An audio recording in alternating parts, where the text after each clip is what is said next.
Well, hello everyone, and welcome back to Perception Checked, where we're not sure if the NPCs are NPCs. They're actually the player characters. Fun fact. So anyways, that was a poor intro. I can do much better, but that'll be next time.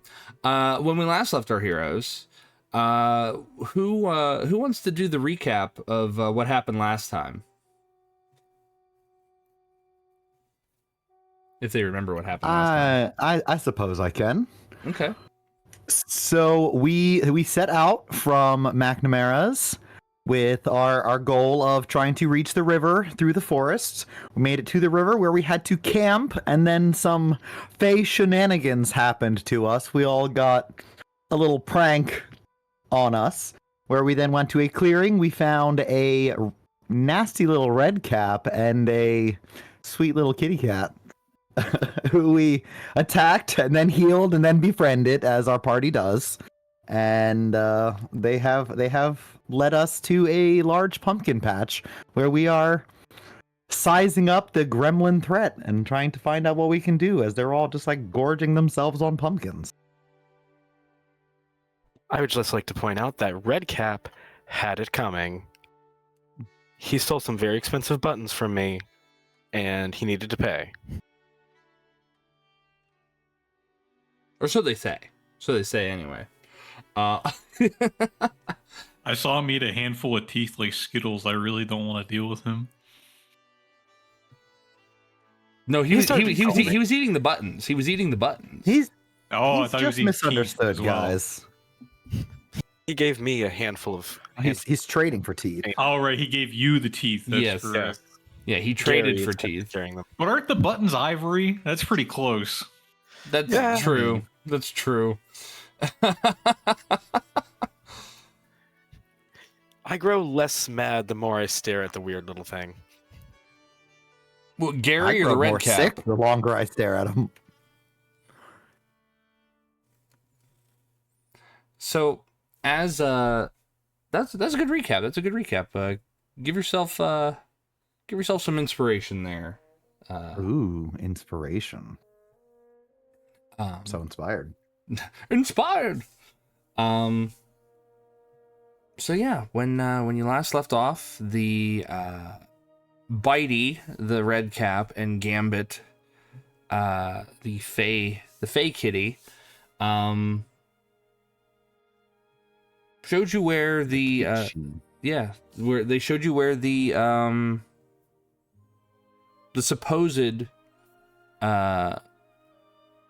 supposed pumpkin patch was that held these odd little creatures known as gremlins. From where you were, you could see about 4 of them, but it's a vast pumpkin patch where a lot of these pumpkins have grown wild. And again, you've seen one massive pumpkin off in the distance that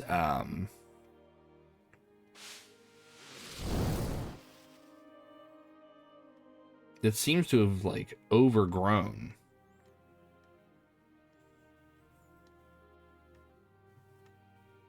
There be magic in these here soils. Probably. You would have to make an Arcana check, a Nature or an Arcana check. So, but from your vantage, you're not sure if the gremlins have noticed you. You can also assume that they have fully gorged themselves on probably a plentiful amount of pumpkins. And you know what? I think I actually am going to take that nature check, if you don't mind. Yeah, go for it. Let's see what we got. See what we can find out about these here lands. That's an sight. 8. 8. Not much. I'm not a farmer. I'm a diplomat.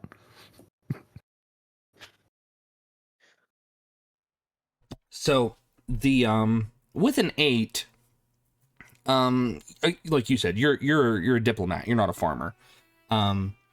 The idea of produce growing so large maybe it's just really fertile soil.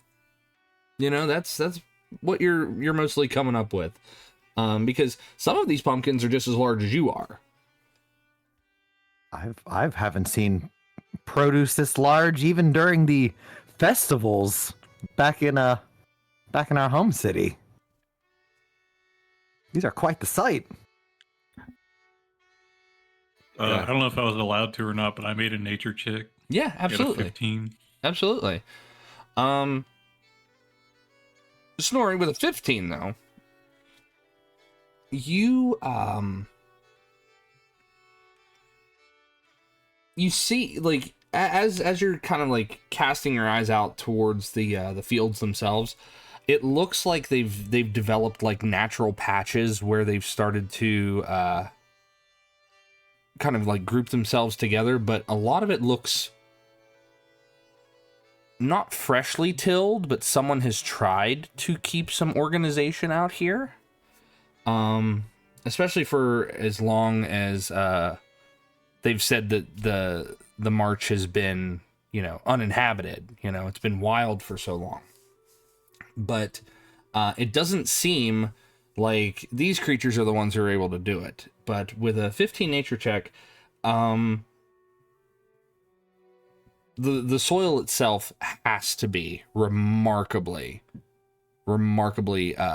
affected by some kind of magic, whether it's like latent like druidic magics or something else, maybe again touch of the fae perhaps, but it's hard to tell the exact origin of the magic, but you can tell that there is magic at work to at least make the pumpkins grow that large. The fact that there's anything even growing here organized in any sort of fashion. Definitely magic in the soil. Could be what's wrong with the gremlins, too. And it could be a good place for us to set up a farm if we do settle out this area. Seems like good fertile lands. And they do seem to be quite popular with the locals. Bramble say, looking back at Bitey. You look back. Was like, you look back at could I set up a Bitey, surf system?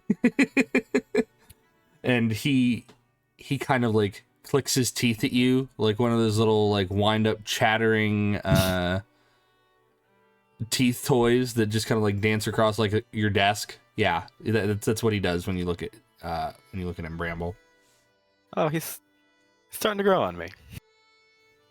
It's kind of cute. Smile sheepishly at the red cap, but then turn to Gambit. So, do these gremlins, are they known to attack first and ask questions later, or do we have a chance of communication with them?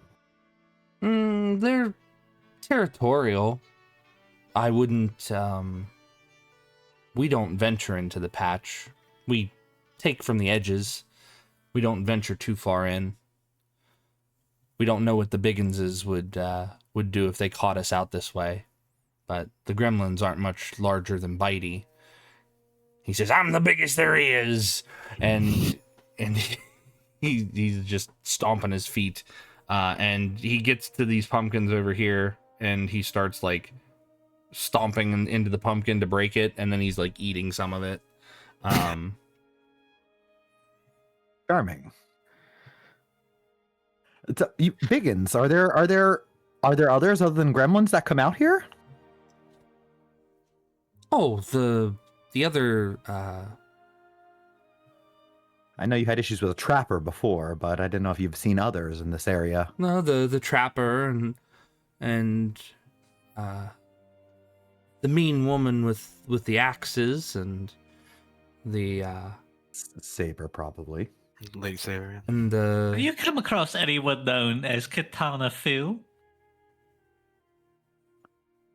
we don't know the names of the Bigginses. We just try to stay away from them, and if they don't seem receptive to our little pranks, then you know we deem them more dangerous. But you've taken to the pranks quite well, and she kind of notes the sticks that are still on your face, Snorri. Quickly just start messing with my hair, trying to break up the braids and put it back to normal also. Yeah. One hand swoop later, I'm back to my normal appearance. Bramble gives a All right, visual puppet still full of leaves. So if there's no better ideas, I say we just march our way in. See if we can call out and get this encounter started. Would love to get the drop on. Let's do it. Or get dropped on. If they're territorial, do you feel it might be best to alert them of our presence now? I mean, I was gonna say something about that because like we're not like in the patch fully yet. Yeah. They haven't they haven't noticed you. We don't really want to use the flares because I feel like anyone else could also see that. Come on, you don't want to like toss a bottle rocket into the center of the pumpkin patch and see what Well, I happens? do, yes, but like we probably shouldn't do that. I would like to pull out my trusty violin and just start playing my violin. Okay. Loud enough, hopefully to draw their attention, get them curious, coming to see us. Don't discuss the plan with anyone else. Just do it. Okay. Okay. I Rolling a performance. 17. 17's pretty good. So Snorri and Bramble, you watch as Satyr pulls out his violin and begins to play. As you do so, you notice that Gambit kind of like skirts herself underneath a nearby tree.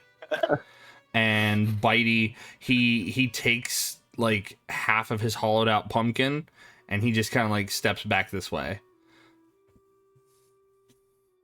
Mentally thinking that's a good sign. The Snorri's doing the low cortisol dance while he's playing the violin.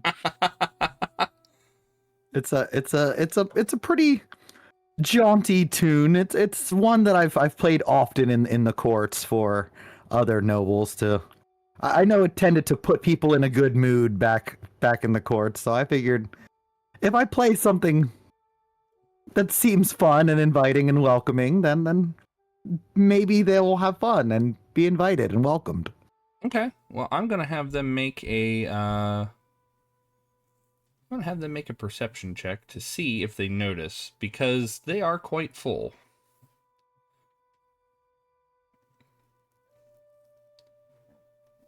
Let's see.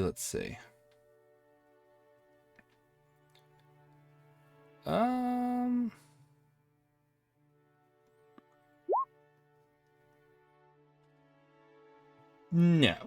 So you begin to play, and it's audible enough. You could tell that the sound is carrying through the pumpkin patch, but there is no indication that that they are moving from their positions. However, you can all make a perception check yourselves if you would like. Perception.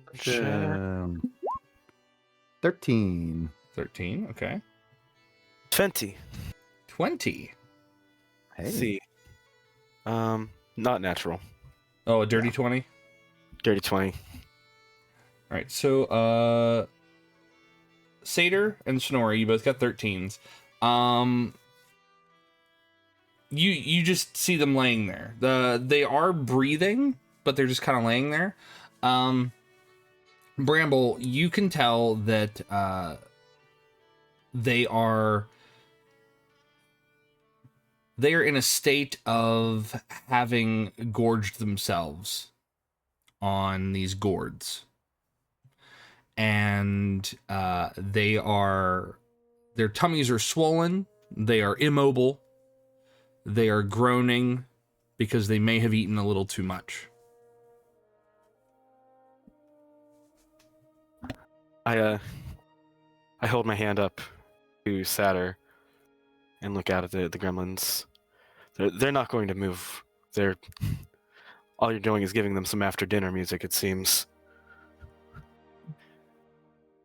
Well, I suppose that's fine. I'd make the song start being a little slower, more of a lullaby kind of sound, and start walking forward. Oh. Resourceful. Okay. Give me one more performance check, please. Okay. And 11.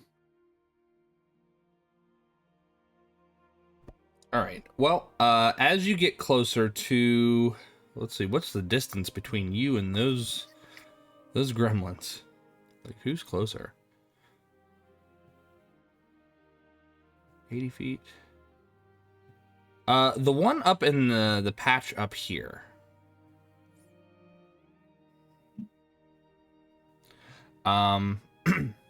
It slowly like begins to stir, and he sits up, propping himself up against some of the thicker bound vines of one of these pumpkins, and his eyes kind of narrow on your location, and he squints a little bit. I give as warm of a smile as I can muster while playing.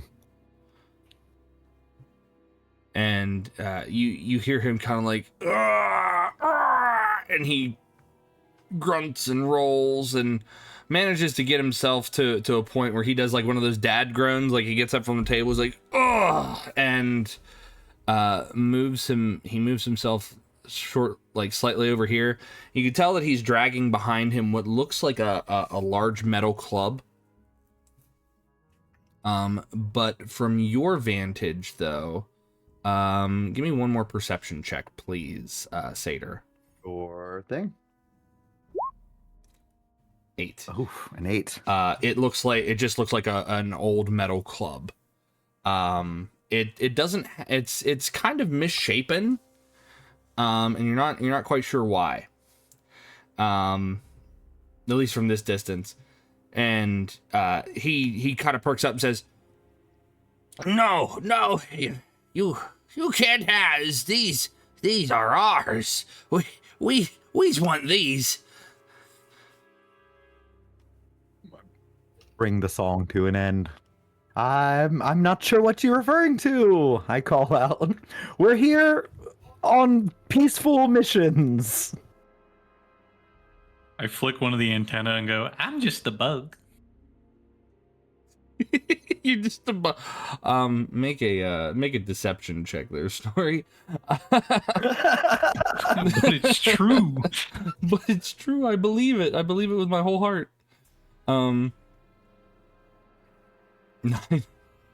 Yeah, the little gremlin, he squints, and then you see him like pull down these goggles. Oh, that's quite bad. I have a +6. Yeah, he pulls down these goggles over his eyes, and you watch as like one of the goggles kind of like self zooms in. He says, "No, you can't have the pumpkins. The pumpkins are ours."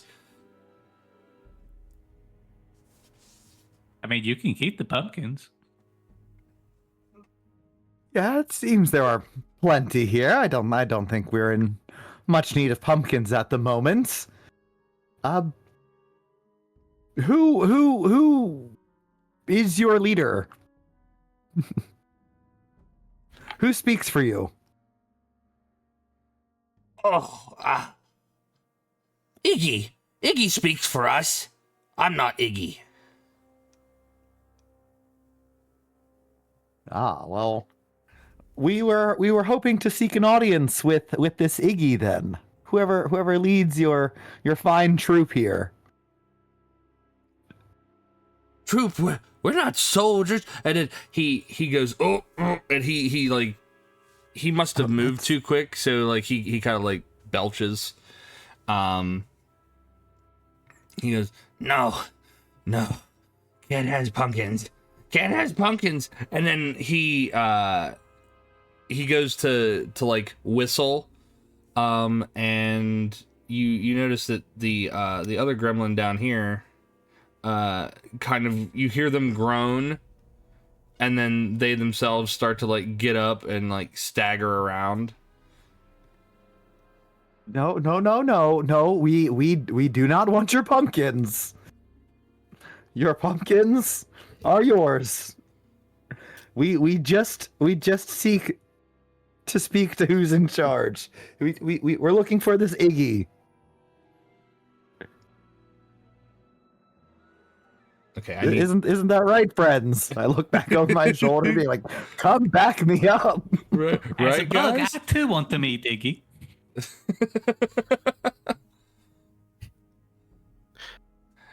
Frankly, I just like to get this over with, please.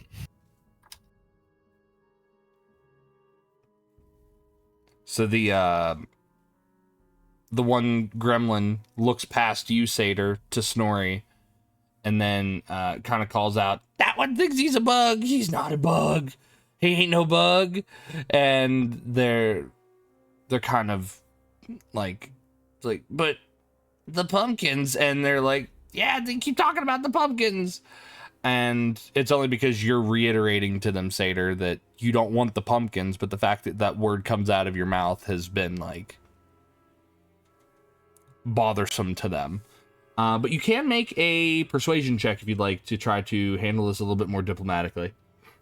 Because they're very, 23, that's really good. Oh, yeah. So, you are assuring them that you don't want their pumpkins. Look! I reach into my bag and I pull out some of our rations as well. I'm like, we have our own food. Your pumpkins look delightful, but they're not of our interest. We have our own food, non-pumpkins, tasty. Mmm. And they look at your food and then they're like, "Oh, no more food!" And then this one just kind of like collapses. Yes. So perhaps you can point us to the way of Iggy.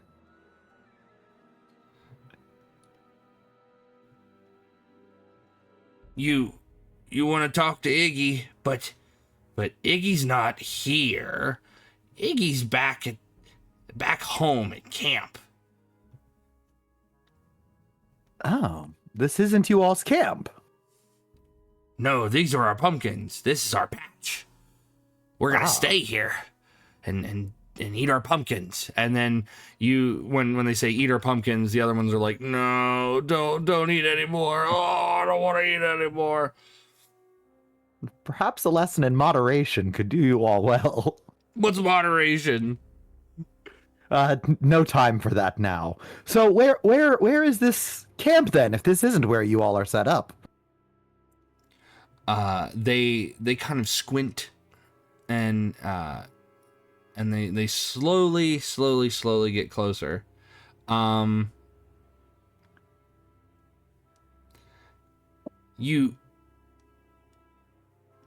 do you want? You said you said you want to talk to Iggy, but what do you want to talk to him about? We have some pressing matters to deal with your leader in regards to the expanse outwards of civilization. We feel we may have some arrangements that we could come to with you all that could be mutually beneficial to both parties.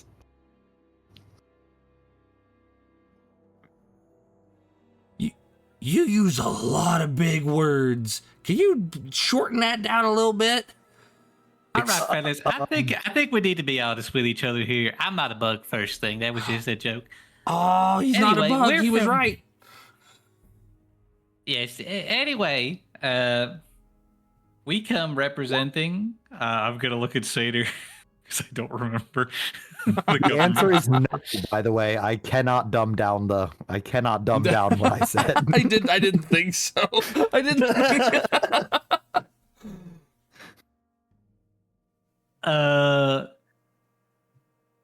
we work for some very important people who, want to settle this area. But, you already live here, so kind of Not want to this make a deal with you. specific area. Yeah, you can keep the pumpkins. We don't need the pumpkins. But, Probably. people want to come live here, and I'm gonna do the stone turn as he says that. And they go back to talking of yeah, right. People want to come live here, but, since you already live here, we don't want to cause any problems. So just work things out with you, make a deal. Make sure we're on the same page about everyone being peaceful. And you guys can tell, so like for as close as you guys are, because Snorri, you're still like all the way back there, I think. You're not moving any closer. oh, me? Yeah, I probably should. I didn't think about that. But Bramble and Satyr, before Snorri moves any closer, you see that the one gremlin in front of you, kind of like, it looks like they've got their hand in underneath their cloak, like behind them. And I would say that Bramble would notice this kind of gesture as someone who is on the darker side of morality, so to speak. You would notice this as them either prepping a stowed weapon or something of that nature. They've definitely got something behind their back. It's like he's tightening his belt.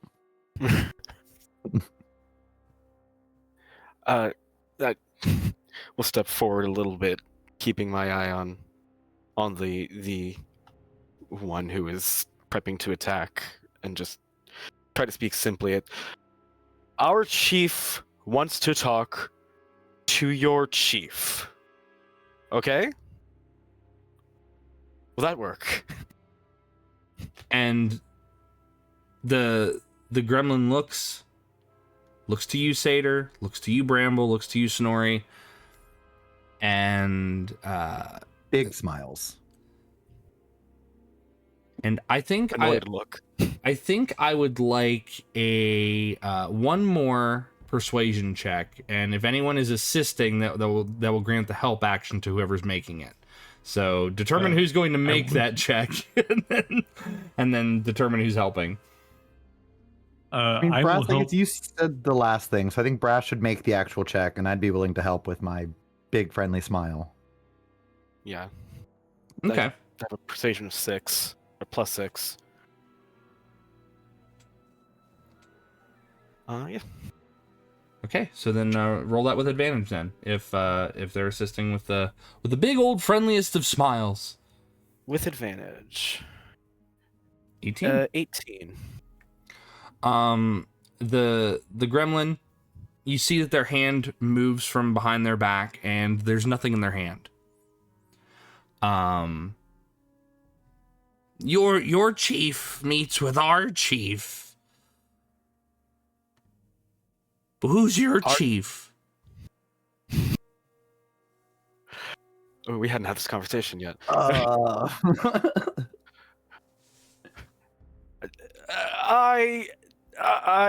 am the chief of our band. That's right. Hi, Chief. I turn and give Brass give Bramble a pat on the back. There you go, Chief. He's the chief. I would like to speak to Iggy, please. Blech. Okay, you want to talk to Iggy? And they kind of shift around a little bit, and you could tell that their belly is like almost like comically cartoonishly like peeking out of like their clothes as they kind of like waddle over this way, and they pick up a rock, and then they huck a rock over this way at this sleeping gremlin. And as they do, that gremlin wakes up, like, oh, what? And says, they want to talk to Iggy. But Iggy's not here. Take us to Iggy.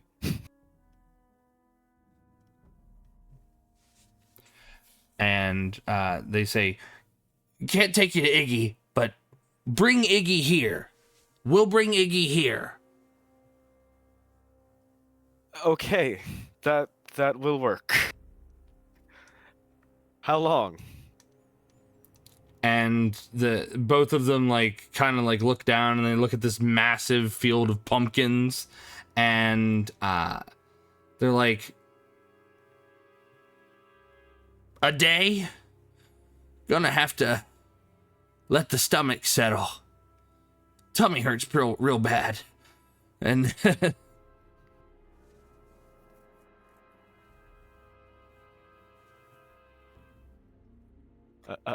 A day?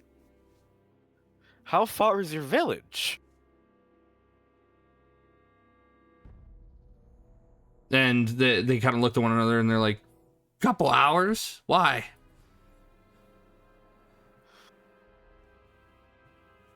Wouldn't it just be easy for us to go to Iggy? In that case? And then they look to one another, and you make very sound argument, right? Like that. It's like, well, why don't we just follow you there? So as they kind of like talk amongst themselves and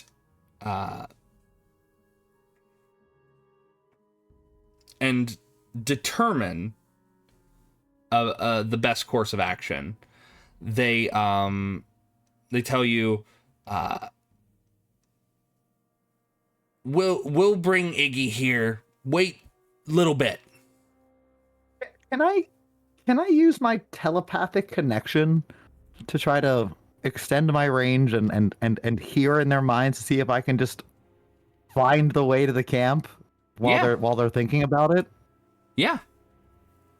Okay, then yeah, as a bonus action, I can expend one of my psionic energy dice and roll it. For the number of minutes equal to my psionic level, the range of my telepathy increases by 10 times the number rolled. So, Okay. I am going to figure out how to roll these. You can, if you just need to roll the psionic die, just put in the little chat down there, /roll, and then 1d6 or whatever your dice. What is my psionic die level? I think it's a d6. I'm not 100% positive. I'm not sure where I put that. What the d? I believe it's a d6. Yeah, it's a d6. Okay, yeah. So roll a d6. Okay. I got a 2, so it's extended up to 20 feet. Okay. All right. So normally it's there. So you just have to get like a little bit closer to these guys over here. Now I've casually stepped forward as doing so. Yeah, because they're just talking amongst themselves. So it's not like you're not able to move around without like garnering their suspicion, because they're already aware of your presence. So as you do that, you're getting hints in your mind that to the southeast, past a great old tree, is a set of caverns, maybe like warrens or a dugout area near the river to the southeast of this pumpkin patch.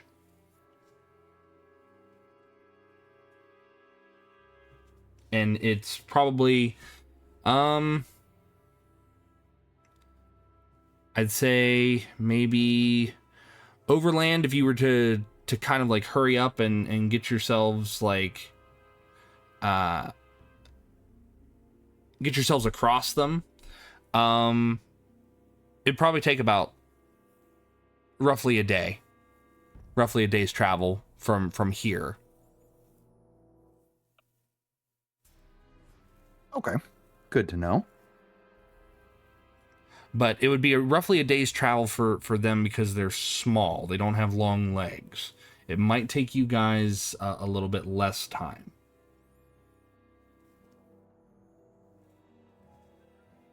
Perfect. What time of day is it again? I'm sorry. Well, it's a little after mid-morning, so it's almost noon. It's almost noon for you guys. Okay. Gotcha. I won't share that I now know the directions of the camp yet. I'll Okay. just keep quiet and see what's going on. Just have it as a backup plan. But like I said, they do say it's like, well, we'll bring Iggy here.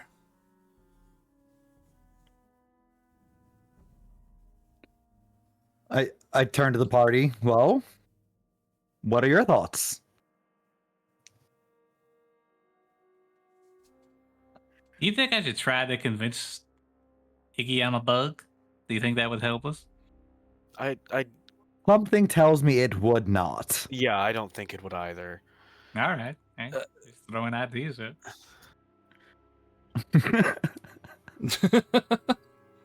It wouldn't hurt us to get a bit more of a lay of the land in the meantime. I think a day would be fine to give us a little more familiarity with the area. And they Wouldn't say, you agree? and they basically say like, oh, are you talking amongst yourselves? You're not talking out loud to the gremlins. I'm sorry. Oh no, not quite yet. All right. I mean, Forget I probably said loud anything. enough that they could hear if they were trying, but like we're just kind of saying like debating on if we should stay for the time. I guess I'll turn back to them and be like, oh well, what else other than this pumpkin patch here? What other locations are nearby that we might could check out? We don't want to infringe on your beloved pumpkins while we wait. Well, there's Are there any places nearby? and they're like, did you tell him about the spider? I'm like, no, I didn't tell him about the spider.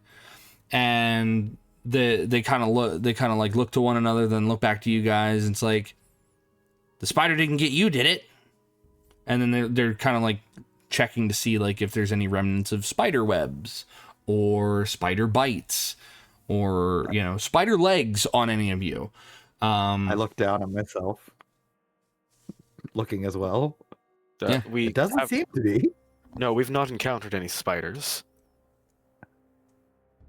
At least and none notable. and they kind of like look around to themselves and say, Iggy might help if you take care of the spider. And then they're like, yeah, you take care of spider. The spider is it's, well, it ate some of our friends. And then they both kind of like look down, but when they look down, they're like looking down at their own like gorged tummies. And they're like, oh, and they're like, yeah, you kill the spider. We'll tell Iggy you killed the spider, and Iggy will help you. I mean, Tell you more about this place. I do know that we already do have a mention of a giant spider that I know we were planning on trying to take care of for Camp Namara, but I guess I'll have him just ask like where is this spider then that has been causing you so many troubles? And they both point off to the east. Spider to the east. I Is it in a forest? Is it in a cave? Is it in a castle? And they kind of like look to one another and say, it just jumps out at you. We don't see it coming. It just jumps out. So I assume in the forest. Okay. I think we'll be okay. We have a bug to feed them.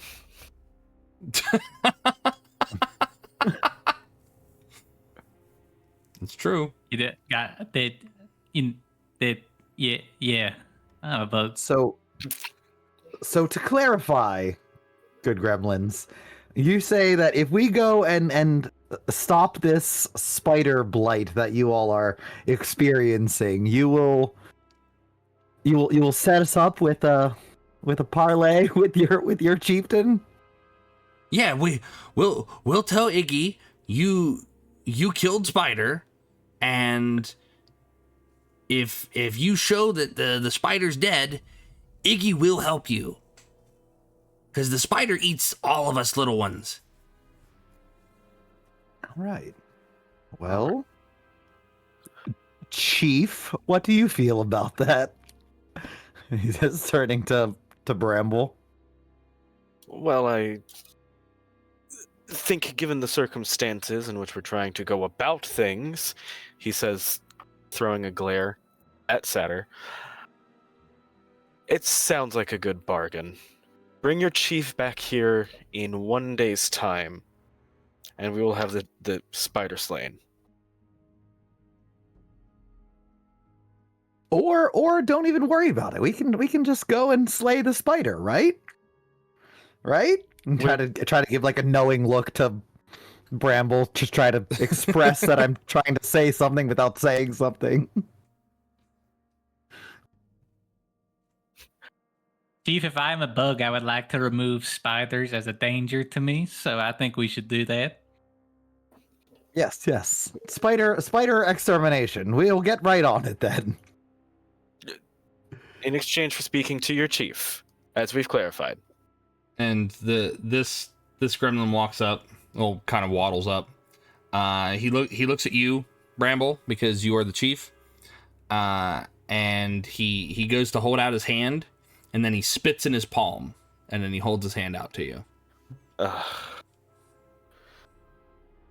Bramble just bit in his paw and grimace as he reaches out to shake the gremlin's hand. Yeah. So as he shakes it very firmly, and he says, "You do this, and we will put in a good word for you with Iggy."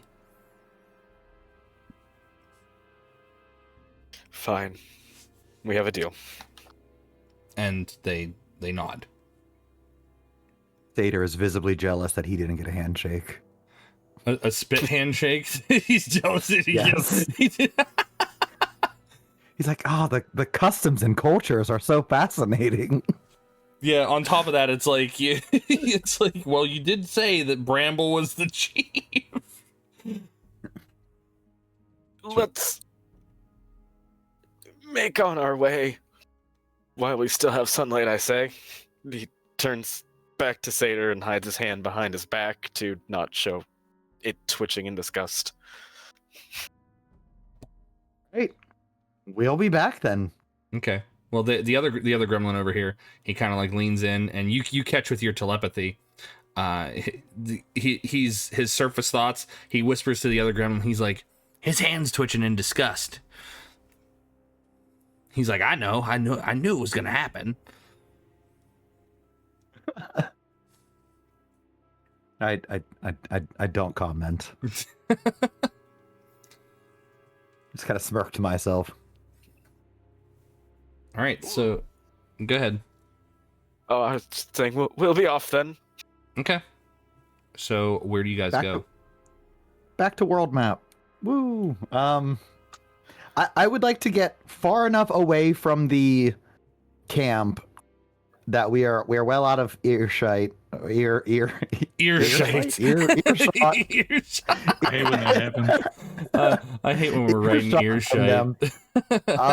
And once we're far enough away, I kind of stop Snorri and Bramble and go, so we could go fight this spider. Yes. Or we could just go directly to the camp and meet Iggy ourselves. Those are options for us. I did manage to discover the location of the camp. Bramble is trying to find a puddle or some body of water to wash his hand off in. Oh yeah, And yeah, there is. half listening. Well, I mean, I really don't think it'd be good to get rid of the spider. That might ingratiate us to them, but given how we've handled most things, I don't think we'll be able to talk to the spider. So maybe we should try the camp thing first. Perhaps. I mean, from what I've gathered, it seems to be a roughly day's travel from here. We may be able to get there faster, but we would be heading southeastward towards the river, which was the path we were planning on taking anyways. Hold on. Now I'm listening. What? How? Where did you? What, did you shake down one of those gremlins when we weren't looking? Just don't worry about it. It's not a big deal. The important thing is I have the information, and we can make a decision with more information on the table.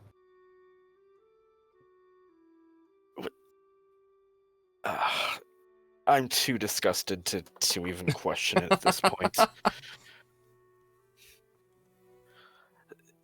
We made an agreement with these things that we would kill the spider, and it would be in our benefit to kill a giant monster in the woods in our new kingdom. Yes, but perhaps if we go straight to the chieftain, we could maybe rally a. And if it does come to be something that has to be dealt with, it might be better to have more numbers on our side that the chieftain that Iggy could potentially provide for us. But we'll be strangers coming upon their camp who earlier promised to kill the thing that's been killing them. These things are clearly afraid of this monster. He's not going to let some strangers just take a bunch of his men.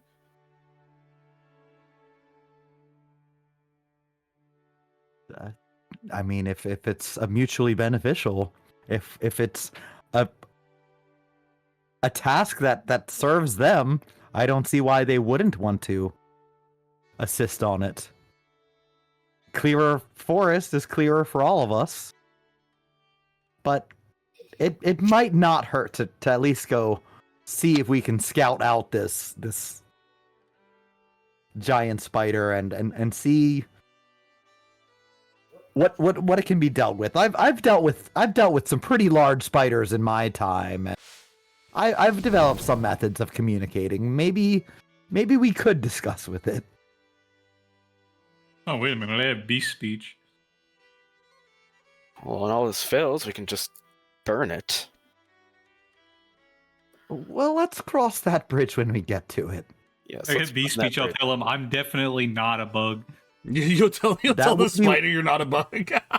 That would be wise. I'm gonna say, I'm sorry to do this, but Seder will come over and just.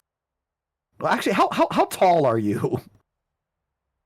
Snorri, How- Snorri's like 6 foot tall. Okay, I mean, I would be able to reach. I'm roughly in the 5 to 6 range. I don't remember what exactly I put myself at, but I'll come over and sorely pop the sticks off your head. This is very disrespectful to Gambit and Bitey. Oh gosh, where'd they go? I think they'll understand. And I put that down. That is a good point. Where did they get off to? Make a survival check. Everyone or just Sadie? Whoever would like to. We're just curious about the location of our former companions. I got an 11. Okay. Snorri's got a 16. Yeah, I'll roll one. Why not? 15. Okay. So Seder, you have no idea where they went. You're like they disappeared. But Snorri with a 16 and Bramble with a 15, those Fae they've probably just disappeared. But chances are good that they've still got eyes on you wherever you guys are. If you're still within the forest or near the pumpkin patch, they've got eyes on you. But you know from your interactions with them that they really are reluctant to leave their forest. They're probably not going to accompany you further outside of the forest until they're sure that they can trust you guys. they feel safer in the forest. But you don't know where they've gone. Well, despite the removal of my antennae, I can tell that they probably just went back to the forest. Well, it might have been nice to be able to ask some questions of Gambit. They seem to be pretty knowledgeable on the things in these forests, and they might know a bit more about the spider that could have helped us. I'm gonna put my hand on Sator's shoulder and say, If I know anything about the Fae, and I do, they would have given us a bunch of vague answers or just not answered us at all. It's probably fine. But we never know. It's kind of dragging along behind. The thirst for the pursuit of knowledge is always a noble endeavor. It is. So ahead of you, as you depart the pumpkin patch and lose track of your Fae companions or Fae friends at this point, which direction do you guys head? I I guess we believe should probably go to the camp. East to the spider, southeast to the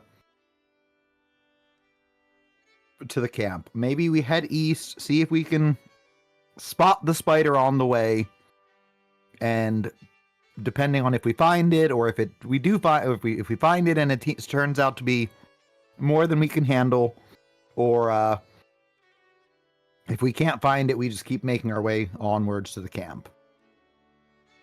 Sound good? I agree, yes. Yeah, that's fine. Peep the spider and get some peeps if needed. Okay.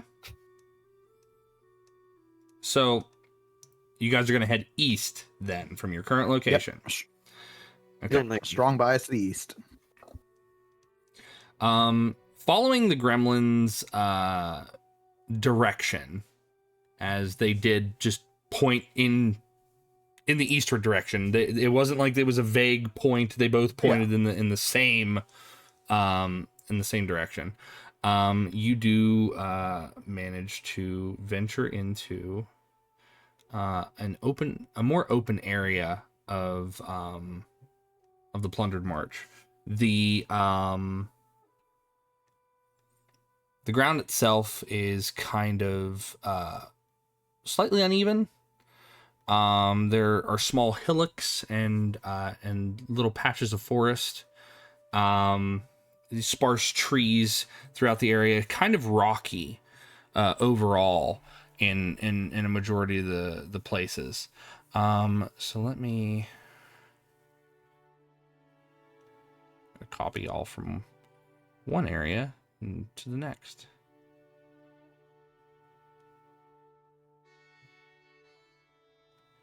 Can you guys give me a survival check, please? Survival Sure check. can. 2. 8. 4. Nice. We don't know diddly squat about surviving. He removed my antenna. I can't sense nothing no more. Oh god, they've gotten giant. Oh no. Or we're tiny. Yeah. Why did it do that? I'm a bug now, for real. I'm a bug for real. Hold on.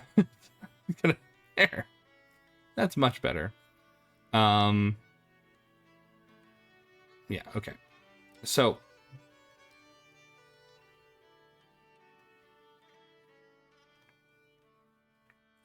you yeah,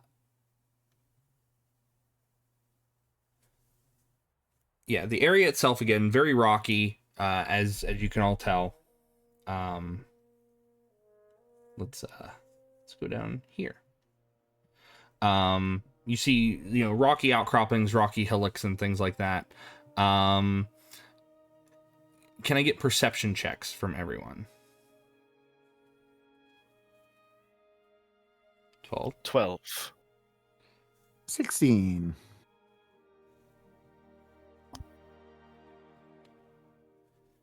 Okay. 18.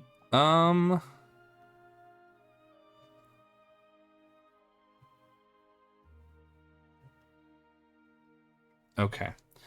You notice that some of the earth around in these areas here. Zoom out so that way everyone else can see. But the earth in some of these areas, like here and over here, Snorri, you can tell that the earth there has kind of like been upturned, as if something had been digging in there. Satyr and Bramble, the two of you don't notice anything. Fellas, as someone who has recently dug a pit with you, I can tell that there's lots of disturbed earth up ahead. Definitely not natural. Oh. Oh yeah, when it's kind of pointed out, sees that's it could be Man, could be is any this number gonna of be a things. giant trapdoor spider? That's an excellent point. One of you throw a rock at it. Do you throw a rock? I'm not throwing a rock, God. One of you two throw a rock. It's probably nothing, and I'll start walking over to get a I'm gonna closer throw a rock. inspection. I'm gonna throw a rock over there. All right. Would you mind pinging where you're throwing a rock at? What is the ping one? You just click and hold, and it'll. Or you can right probably click and ping everyone. Around here. Okay. You throw a rock over there. Yeah. Okay. You throw a rock. Nothing happens. Hmm. My Trust stride me. is not broken. I am. Where was it exactly? I'm I feel just- like this is a walking over minefield to kind it. of situation. So what were you asking there, Satyr? I'm sorry. You're like where's the dug up earth? Because I am still just walking. So over to the it. upturned earth is like here and over here, and actually I'll mark that. I'll mark where Okay. I'm heading over where towards the nearest one. Snorri has seen the earth be upturned. So there are 3 areas in which Snorri has seen the upturned earth. All right, then yeah, I'm just kind of heading over to this closer one, and then I'd like to try to get like a survival or something on it, see if Oh, I yeah. can see if it was made by like animals or what it was made by. Okay. You can go ahead and make a survival check. Snorri, I want you to make a nature check with advantage, please. Ooh, 17. Okay.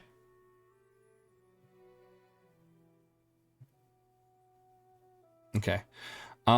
So, Satyr, would you please move yourself as close as you're going to get to that first X? Oh no. I'd say about 20 feet. So I think I'm roughly. Okay, you're right there. You can see that the earth itself has been not recently upturned. But as you get to where you are there and you kind of like glance out to some of the other ones out this way, you see that they are similarly dug portions of earth, almost as if there's like a faint carpet over top of them.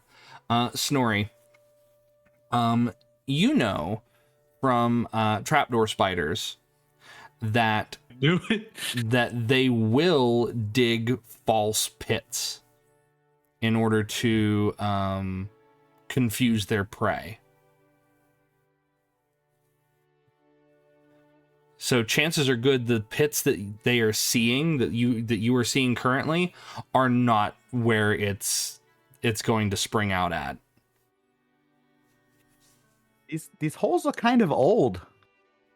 Or this dirt looks kind of old. I don't think anything Yeah, that's that might be the been here in a point. while. I'm gonna tell Bramble and Gary to put our backs to each other. What? The holes might be a trap. It could come from anywhere. Oh, I think we oh. found the spider. Oh, good. called Gary and closer. Fascinating. I pull out my book and start like scribbling notes, like right, getting even closer to this hole here, just like scribbling notes about it. Dormant holes, giant spiders in the ground. Interesting.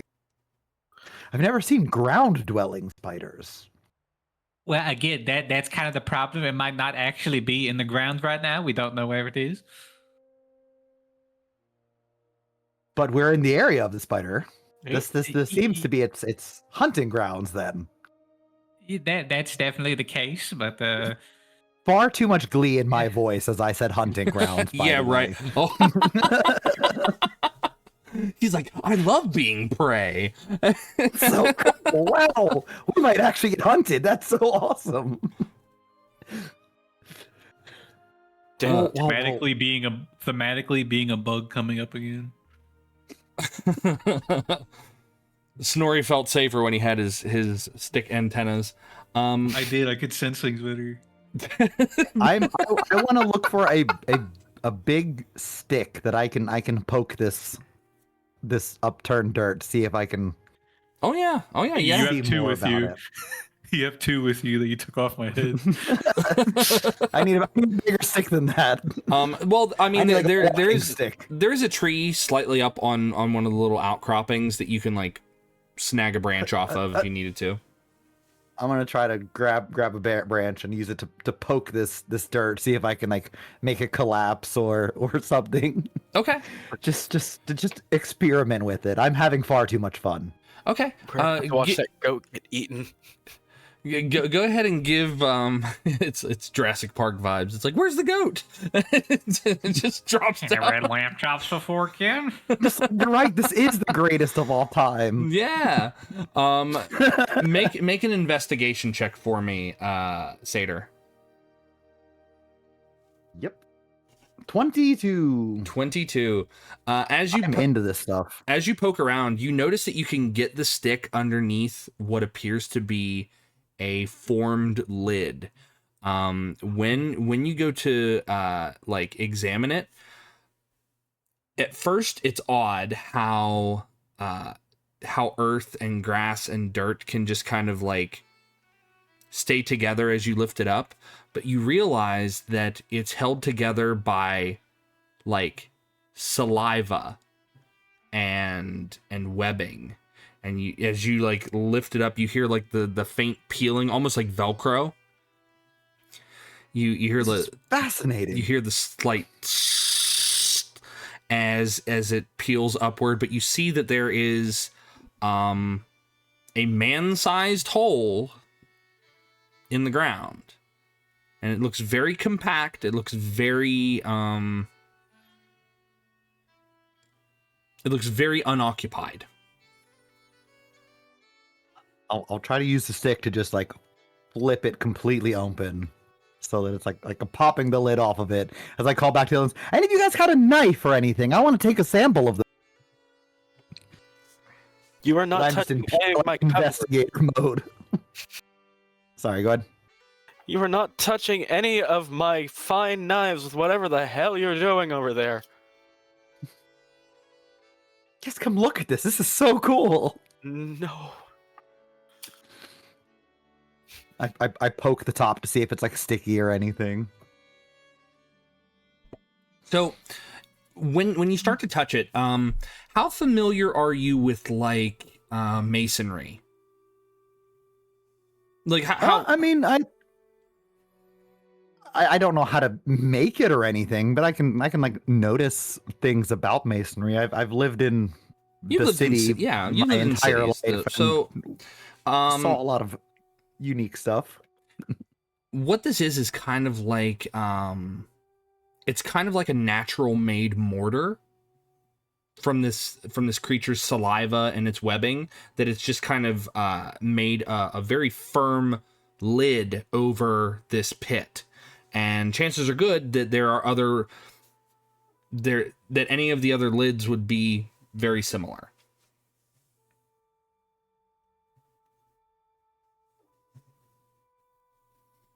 I'm gonna break a little piece off of the top here and just kind of stash it away for myself. I need a And then- strength check from you. All right. To see if you This can is break it gonna go off. Great. I have a -1 in strength. We've got this. Zero. I got a 0. He rolled a 1. He's got a -1.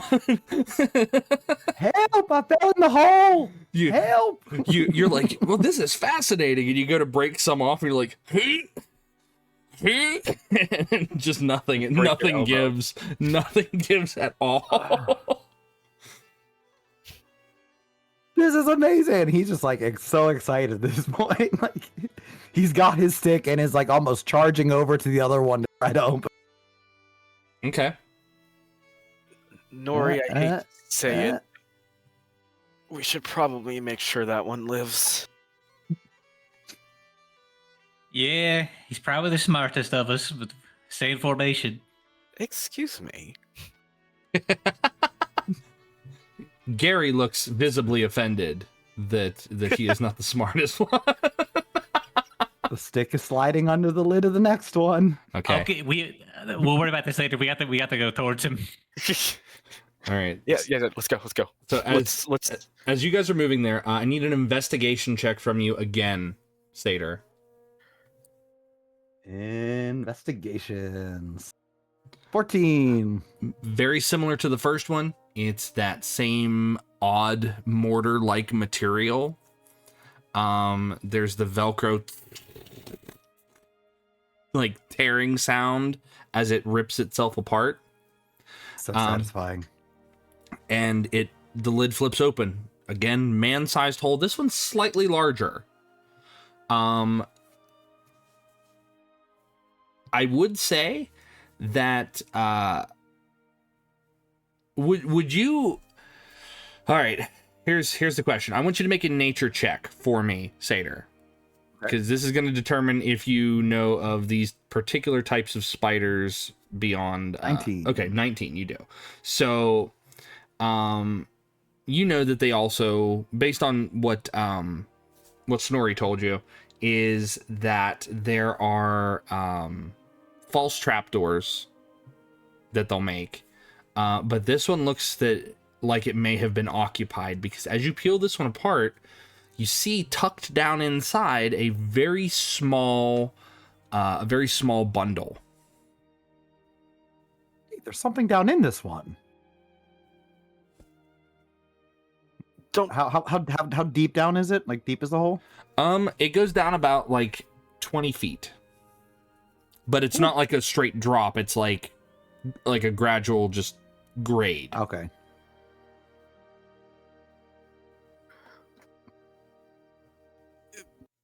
I dropped the stick. I'm going in.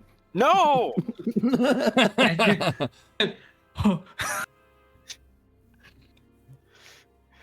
Yeah, I go for it. Okay. All right. I shimmy down into the hole. You shimmy Oh down. my god. Okay. You shimmy down. It is very the outer sides of the hole are round, but they do seem to have little rocky like footholds or handholds. You said you go head. Are you going head first? Or are you going feet first? I mean, if it's person size, can I just kind of like crouch, Yeah. waddle into it? Yeah, you can crouch and waddle into it. All right. You're gonna crouch and waddle in. Just like duck down. Yeah, you go in a little ways and you come across a little Gary-sized bundle. I will grab it without too much investigation. I need a strength check from you, please, or athletics, whichever Oh, is no. higher. I'll do. They're both terrible, so we'll just do athletics. An Athletics. 11. You're just shy. You're just shy of it. DC's 12. Guys, there's a big thing down in here, and I'm curious. Is it like a man-made like a burlap sack kind of bundle, or is it like a bundle of like webbing? It's a bundle of webbing. It's a Gary-sized webbed bundle. This might be evidence of a meal it's had. Aren't you so curious? to see I do what- not what want to inside of become it? such. Get out of there. But I can't quite get it. I need someone to help me with this. Why don't you leave it where it is? But we could find out what's inside of it. And I crawl back out and going to them, pointing down at it. Like, look inside at of one of those if we don't leave. that. I mean, we're here to see the spider anyways, so we're in the right area for it. Yes, we're in the right area to be eaten. I mean, we might as well try to do as much research as we can and learn as much as we can about the spider, including its dietary restrictions and I mean, just think of all the information we find about this. I don't even think I had this kind of stuff in my books. I mean, I've been looking through my books for a long time thinking about the spiders, and there's so Please find stop. out about this. Really, none of you are going to help me get this out? I'm not interested in seeing a spider's leftovers. Oh, I'm interested in killing it and returning no. to the gremlins so we can continue on with what we're out to do. Isn't that right, Nori? Yeah, I really don't want to go crawling down the spider hole. See, even the nonsensical one makes sense. That's It is that one's cause- not even silly. That's just I will probably die. That's There's not a spider in this hole. The spider's gone. This is We- experiencing it. well, you Gary, see, help me with this, right? we don't know that. We don't know that it's gone. That's the entire reason I'm sort of worried about this. Come on, Gary. I go and like put my arms around Gary and start pushing him towards the hole. You'll help me pull this thing out, right? You leave Gary out of this. Get your Ah. hands off Now of him. don't go taking advantage of Gary's kind nature. Gary's like, Mom and Dad are fighting again.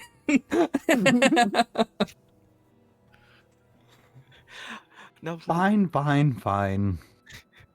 You No. all are no fun. Think of the advantages we could get from studying a meal of the spider before. Nori, tell him what you told me. Oh, the spider makes about the false trapdoors? Yeah, that. Yes, and it's I've- fascinating. Clearly, that other one was a false one, but this one seems like it was a real one. Okay, now But there Causation correlate. could be several of these false ones, and one of them might be real, or it might not even come out of the door. We don't know. That's sort of the whole problem. It's an ambush predator. We don't know where it's going to come from. and we don't want to be ambushed. Let's see here. Then what if we ambush it instead? Socially. Let's just Throw call the out spider for it. We're gonna throw him a surprise birthday party. I don't think we have the supplies for that, but the concept is rocket. there. The bottle rockets. No. We can't waste bottle rockets on something like this. Let's just call out for it.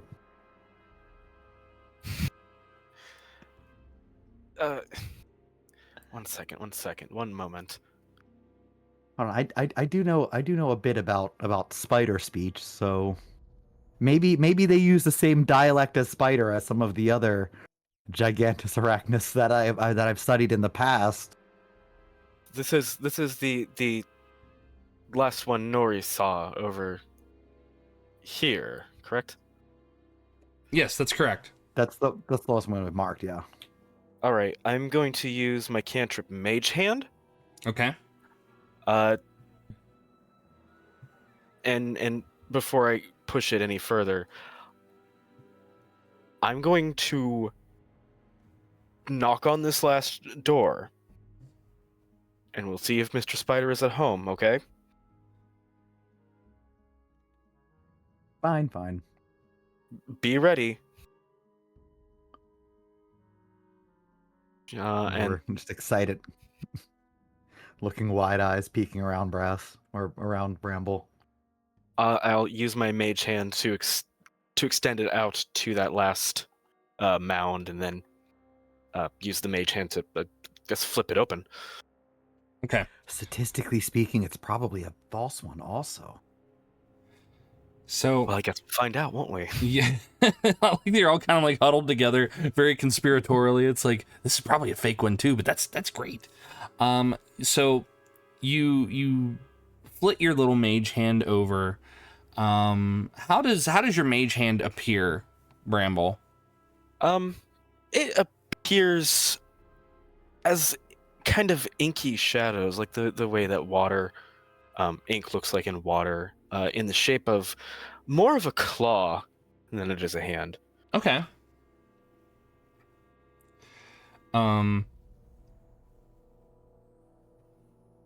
The hand manifests and you go to lift it up, and again there's a bit of strain because a mage hand can only do so much, right? So it can only lift so many pounds, but if Satyr's able to lift the lids of the other trapdoors, your mage hand is also able to do the same. So you hear that satisfying Rude. peal. Okay, Mr. Negative Strength, Mr. I rolled a 0. Don't interrupt God. He's talking about how cool I am. So you managed to peel it up, and without being closer to it, you're not sure if there's anything inside of that one. Well, the fact that it didn't pop out is encouraging / discouraging. Seems good to me. All right, Satyr, as you move right there, I want well you just decided to start moving. With animals before Yeah, moving. you just decided to start moving.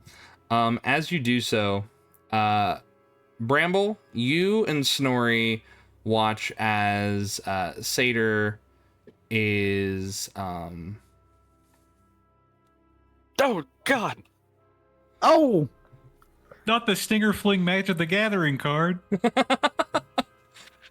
it springs out to attack you, Satyr.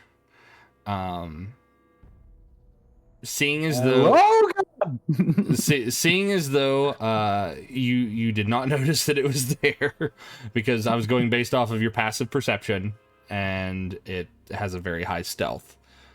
Yeah. So it gets advantage. So 13. Does a 13 hit your AC? 1 second. Let me see. No, it does not. Okay. I have a 14. So this spider leaps out.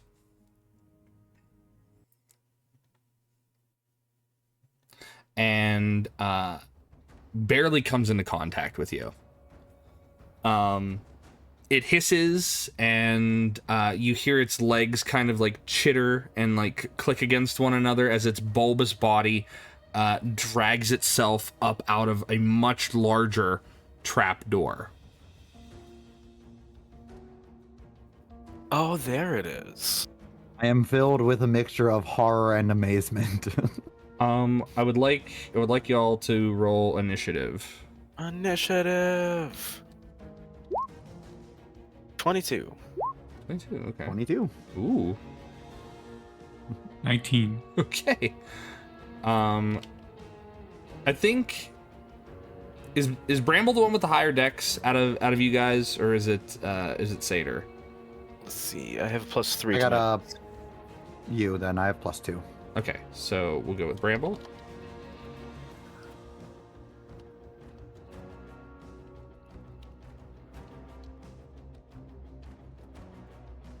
And then Snorri got a 19. Okay.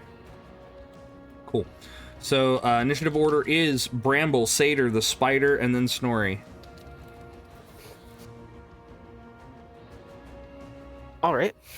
So up first, Bramble. Okay. I'm going to fall back here a little bit. Okay. Take Gary with me. Kind of usher him back behind me a little bit.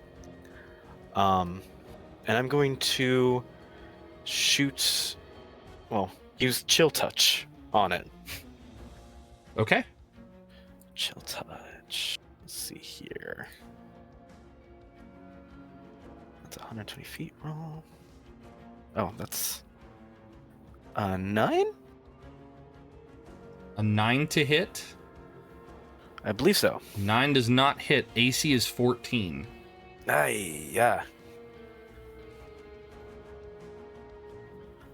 All right. Well, that's what I had. Okay. You cast Chill Touch, and the spider, whether it's too large or maybe it just kind of like caught you guys off guard from how quickly it burst out of its ambush spot, it's hard to say. So anything else? Because Gary can go also if you wanted him to. I did give Gary a flare. Keep that in mind. This is true. Gary does have a flare. He has that thing on him. He's got that thing you sent him.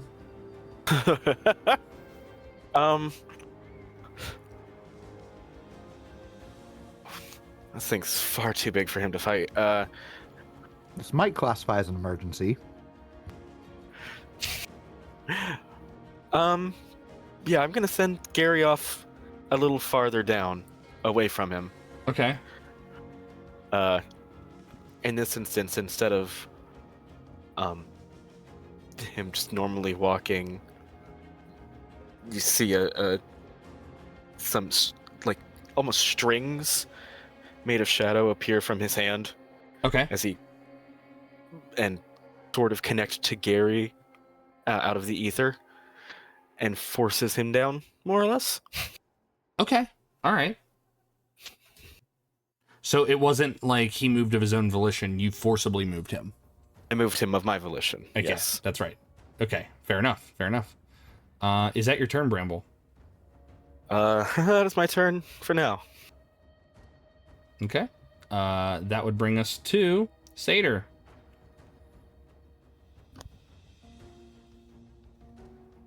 Oh, I'm muted. That might help. I would like. Can I cast Speak with Animals in combat? You can. Nothing says I can. You can. So then, I would like to try to do Speak with Animals, and communicate with it.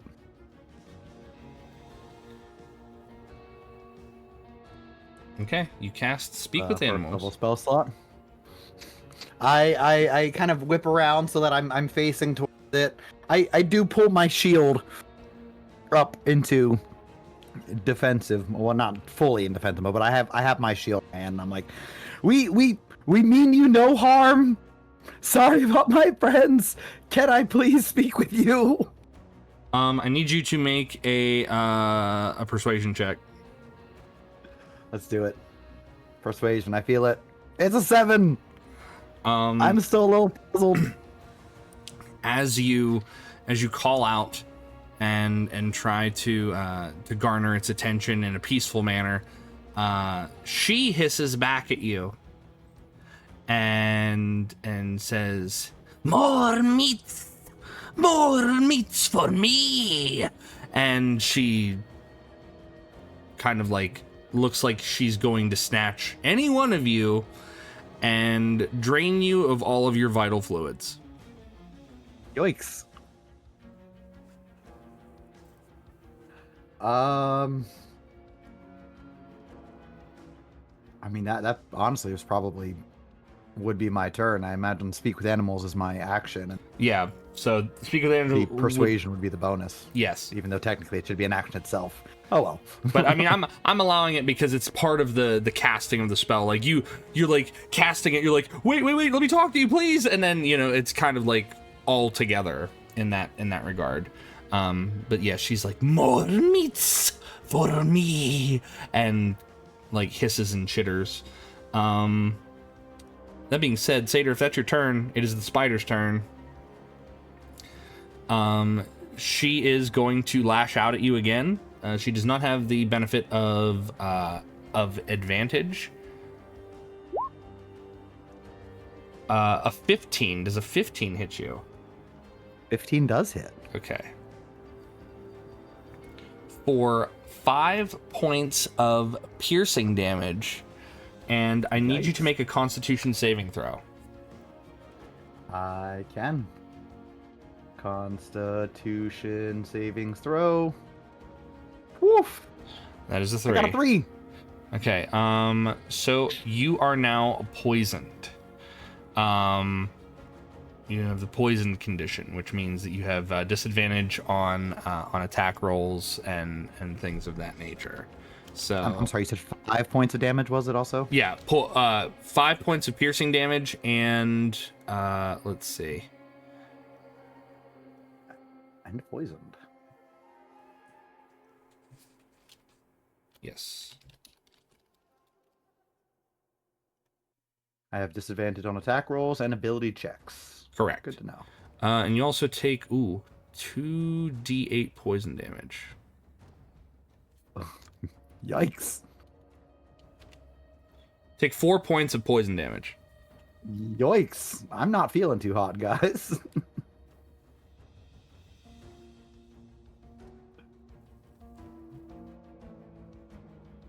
Okay. But that is her turn. I'm going to get you a nice little poisoned condition here that I can just drop on top of you. There we go. There we go. Little poison skull. This nice cute poison skull. Cute. But other than that, that is her turn. Snorri, you are up. Is each one of these squares 10 feet or 5 feet? I believe they are 5 feet. So yeah, Okay. 5, 10. Yeah. Okay. So I'm gonna go over here. And then I'm going to hex the spider. Okay. And I'm going to hex her wisdom. Okay.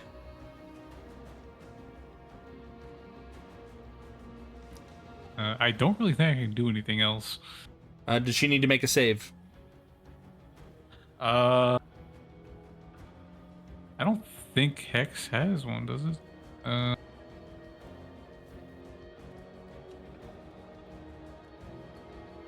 I don't see a Let's see. save. Hex is a bonus action. You concentrate on it. You place a curse on a creature until the spell ends. Nope, she doesn't have to make a save, so she's just hexed. Yeah. Okay, I will put a little hex marker on her.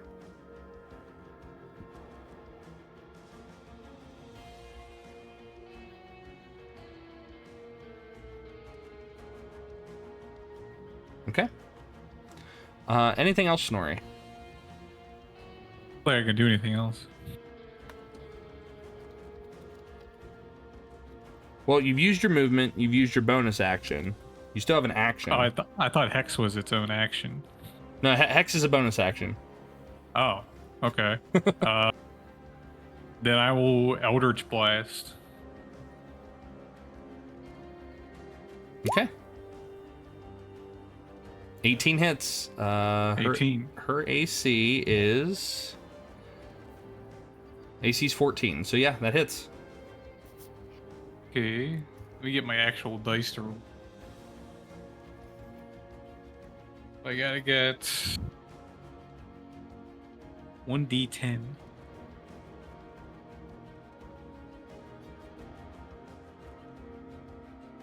Uh, 7 points of damage. 7 points of damage. Damage taken. Wait. She's hexed, so I deal an extra 1d6 necrotic damage. Yes. She also takes 3 more points necrotic damage. Okay, 3 more. Damage taken.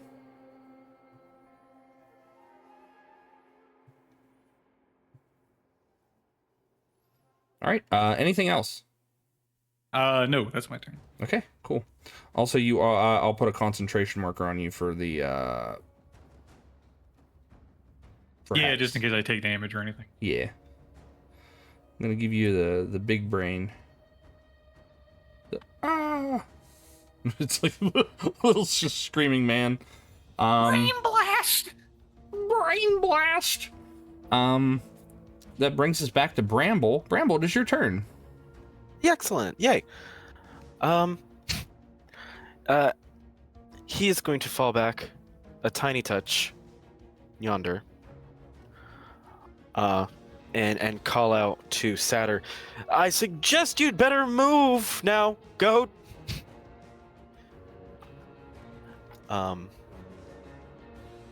And he's gonna roll up some Chaos Bolt. Okay. Roll 16. 16 hits. Yay. D8 for the damage type. It is force damage, Okay. which is 3d4 force damage. Yeah, and it is knocked prone if it's large or smaller, and it is large. So 5 damage. okay, 5 points of force damage, and she's knocked over. Yay. Yay. Now I can get away. All right. Is that your turn? Going to bend Gary back just a little bit farther, just to be safe, Okay. and motion for Satyr to get away while he can. Come on. Come over here, please. Hurry up. Yeah, yeah. And I'll have my return. All right. Now I can move away without it getting a reaction. Yes, attack, yes, because she's prone. prone. Because she's prone. Yes. Okay. Also, do you allow diagonal movements? Yes, absolutely. Every Okay. every square is 5 feet. So yes, you can move. You can move diagonal. 3, 4, 5. Actually, we'll head down over here. Okay. I'm gonna head down here, and I am going to to heal up a little bit. Okay. Let me look into that again. I have the healer trait, so I can, as an action, spend 1 use of my healer's kit to tend to any creature to restore 1d6 plus 4 hit points to it, Okay. plus additional hit points equal to the maximum hit dice. Okay. So let's see, that's d6 plus 4 plus hit dice.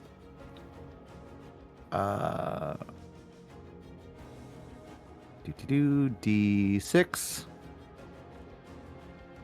2 plus 4 makes it up to 6, plus my hit dice is... Where do I see that again? I think it's a 6. But Let's I'm not see. sure. For you, your hit dice. Yes, your hit dice is a d6. Okay, so I'm full healed then. Okay. Cool. All right. And then let's see. I don't know if I have a bonus action I can do.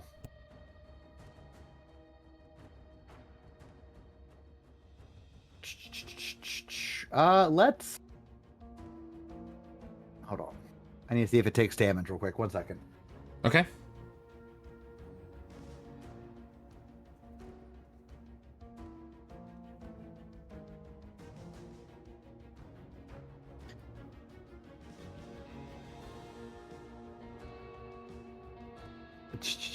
So sorry. No, you're fine. No, I'll use my telekinetic propel on it as well. As a bonus action, I can choose a large creature or smaller within 30 feet, which I am still, and I can use one of my psionic dice. I can roll it. They have to succeed a strength savings throw or be pushed or pulled up to 5 times the number of my dice. Okay. So I'm rolling the d6 for that.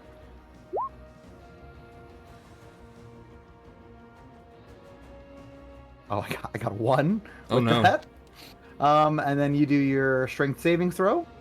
It doesn't have a limit. So let's see. So she's prone. But she can still move. So, So you rolled 1d6 to add to your So I could push it up to 10 feet away. Okay. Oh no, sorry, up to 5 feet away. Because it's 5 times the number I rolled. Yes. So not very far, but But you want her 5 feet, like just up. I'm pushing her 5 feet away. Okay. You hit her with some telekinetic energy, and she kind of like rolls because she was trying to scurry to get back up, but you've just kind of like pushed her further, and she's still very much prone. And she lets out a very angry hiss. Is there anything else, Satyr? Nope, that's it. Okay, the spider is going to well,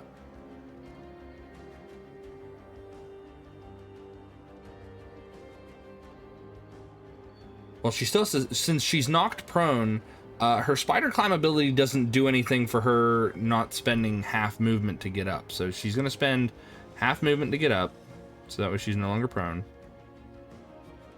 And then, oh, Bramble is right there. Bramble, she is going to look at you and shoot a web right out of her spinnerets in your direction. Oh, excellent. That is a nat 20. Oh, excellent. Hi, Bramble.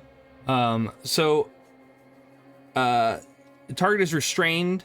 As an action on your turn, you can make a strength check to burst the webbing. But as of right now, you are restrained. Oh, fantastic. Restrained just means that your speed is 0. Your attack rolls against you have advantage, and your attack rolls have disadvantage, and you also have disadvantage on dexterity saving throws. So as she does that, she spends half of her movement to get up.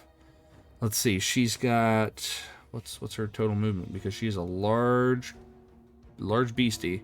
30, so she can move 15. 5, 10, 15. And she starts to scramble towards you after she's webbed you up. Put a little hand on you to show you that you're grabbed. All right. That is her turn. So that takes us to Snorri. Okay.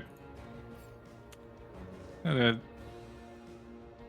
gonna move back a little more.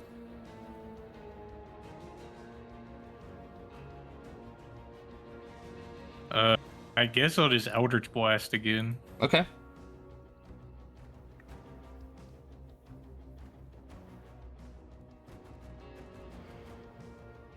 $17 hits. Nice. Okay. So that is 10 from the Eldritch Blast, and then takes an additional 5 points necrotic damage, so 15 damage in total. Okay. Angst. Damage taken. She's not looking good. She is not looking good. Anything else, Snorri? I don't think I got anything else I can do. Okie dokie. Then that will bring us back to the top of the round with Bramble. Bramble, you are restrained, but you can make a strength check to try to break free.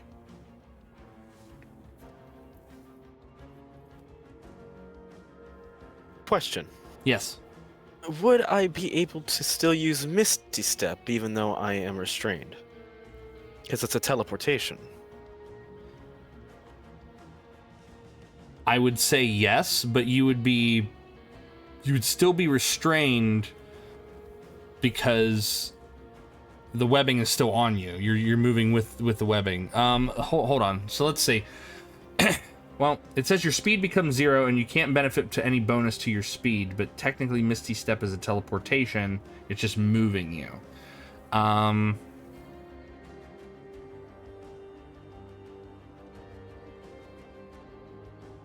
That's a good question. That's a really good question. I would say...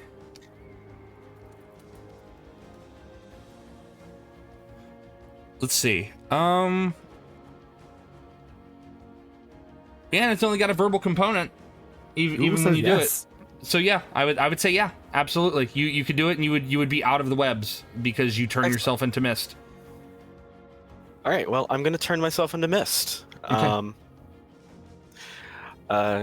Using my, I think, once per long rest Misty Step channel. And teleport out of said webbings, right beside Gary. Okay. In game, Bramble's body all turns to more of these inky shadows, and then kind of skitters across the ground before he reforms. Right next to the puppet. Okay. Anything else? Just send Gary back a little bit further. Get out of here. Though he's non-organic, so might be to his advantage. If Gary moves back defensively, can it canonically be that he moonwalks to do it? I mean, that's up to Bramble, but I mean, Gary's just progressively learning new dances as the campaign goes on. I don't know what he's doing, but it looks like he's walking backward, but he's gliding. It's weird. Yeah. Gary's an odd one. It's like, what is going on with this little guy? All right. Is that your turn, Bramble? I think it is. Because Misty Step's a bonus action. You're now free. Oh, it is. Well, in that case, I'm gonna. I'll use Chill Touch on it again. Okay. I'm sorry. Is that not a? What's the casting on Chill Touch? I thought that was a touch. I don't mean to be that guy, but Oh no, not at all. No, it's you create a ghostly skeletal hand in the space of a creature within range. Make a ranged spell attack against the creature to assail it. okay, good. Yeah. Sorry, I don't mean to be that guy. No, you're good. No, I checked that. I checked to make sure it wasn't a touch before I did. Yeah. Spooky Touch, 17. 17 hits. AC is 14. Ah, excellent. So that's a D8 of necrotic damage. D8. Chow. It gets 2 damage. 2 damage. That's damage taken. It needs to take a little bit more, but 2 damage is 2 damage. That's damage taken, my friend. Don't worry, guys. It's my turn next. Yeah. Seder, it is your turn. It is your turn. Speaking of those last couple points of damage it needs, I'm gonna head over, and you all know me. I'm gonna try to talk to it again. Except this time, I'm going to switch my psionic mode. I'm going to switch into a psionic defense mode. Okay. Which gives me resistance to psychic damage. Great. Additionally, if I fail an intelligence with charisma saving, I can take a reason to spend that dice and add that dice to a saving throw, potentially turning it into a success. Fantastic. But what I'm going to do with that, because that was a bonus action to switch into that mode, I'm going to use a influence to try to talk to it, and I'm going to use my devilish tongue free action using an energy dice to add a d6 to my attempt to persuade it to stop fighting us.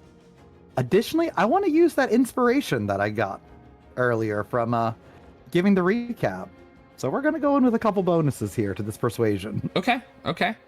Now the inspiration will just allow you like the reroll on the die if you don't roll high enough, but that's we'll add all the mechanical bonuses and then we'll determine the roll. So like if your D20 roll is too low, then you can use your inspiration and then reroll the D20 and we'll keep the other relevant bonuses to it.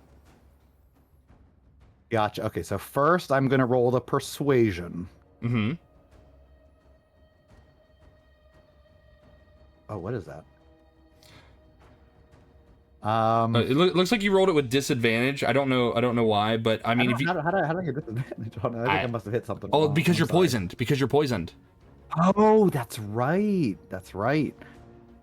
That doesn't clear up with being healed, does it? No. You have to take a Use long like a rest. restoration or Yeah, something. you have to take a long rest gotcha. to not be poisoned. Yep. Okay. No problem at all.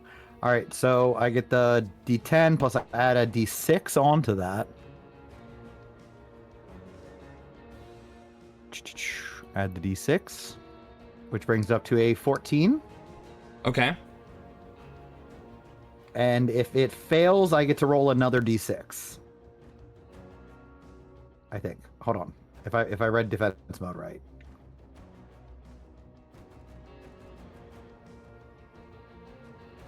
Wisdom failing. Okay. Oh no, that's for savings charisma savings throws. Never mind. Okay. So I'll say if you want to, And then I'd re-roll inspiration if it doesn't succeed. yeah. So a 14. Let's see. She is damaged, so she's not gonna have.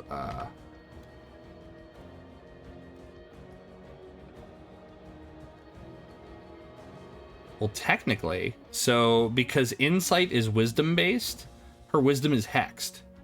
Yes, she has disadvantage. Yeah, so she has disadvantage, so she no longer has advantage because she's hurt, so it's just a flat roll for her. So that's better because now she won't have advantage. Okay, what exactly do you say, Satyr? So I'll come up and be like, "Stop! We don't need to be fighting. You're clearly incredibly injured here. Let's stop this fighting before there's unnecessary loss of life. I'm sure there's something we can do to find a mutual agreement between us." And she looks at you and goes, Burned, broken, hurts. We can fix you. I have spent my life fixing creatures like you. I can heal you if you just listen. all of a sudden she's like, what do you mean creatures like me? Just real. Is Satyr saying this stuff out loud? In Beast, but yes. Okay, I have beast speech. I'm like, Yeah. Satan, I swear to goodness, if you heal that thing, Will you all stop making that clicking noise? It's driving me crazy. Yeah, Bramble's like, what's going on? And then Gary's like, he just shrugs. He's like, I don't know. My dialect isn't great because I spoke with giant cave spiders. Yeah, but, you know. you're speaking a different spider dialect, but I mean it's, you know, tomato potato at that point. Uh-huh. So you have her attention, Satyr. You have her attention. In order to calm her down, you would need another persuasion check on your turn. Okay. So you've already established that you can communicate with her, but on your next turn, you would have to attempt it again to try to like improve her attitude. Okay. Because again, she's hurt. Yeah. really bad. she's not looking too hot. I was hoping to use that to her advantage. I don't want to kill you. My friends want to kill you, but I don't want you to die. I think Snorri's like, I swear. Well, that being said, Satyr, that was your turn. It is the spider's turn. I need to see if her web recharges. So this is a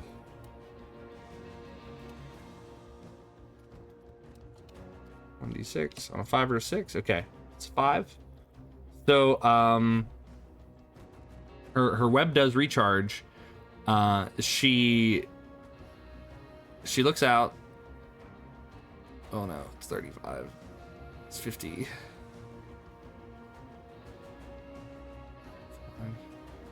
15, 25. She scurries this way, because you're talking to her, and you've not done damage to her, but she knows who has. Snorri, she's gonna shoot a web at you. Oh.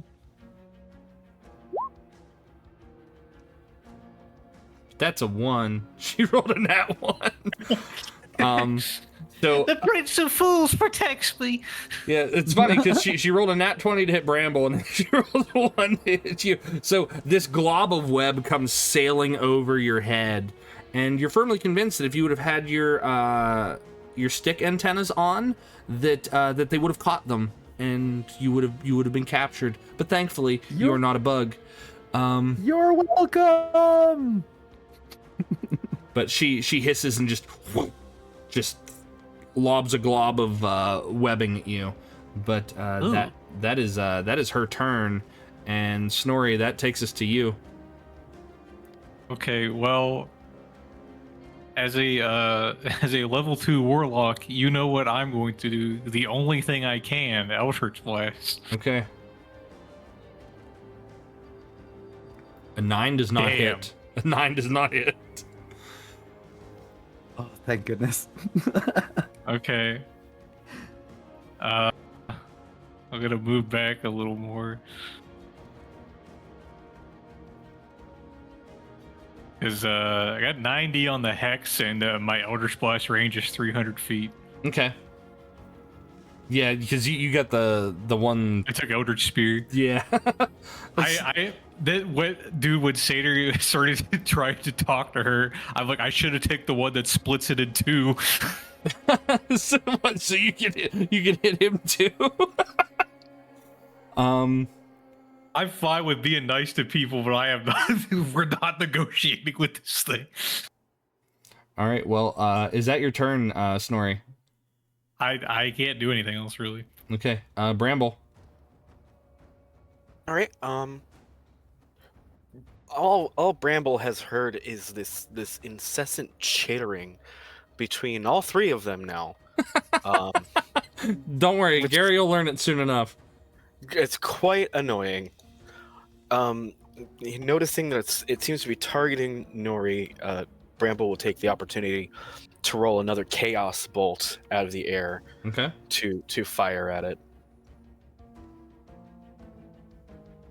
7. Yeah, and that Damn. that is a natural I'm 1. saying, stop. Yeah. Stop. So the bolt sails over and beyond. It doesn't even come anywhere close to her bulbous chitinous body. I mean, at least kills a bird or something. It sails over. You hear ah, and then something's just gone. At least not No. Dude, you just killed some blue jay or something, and now the druid of the forest is gonna make 7 billion pigeons eat you.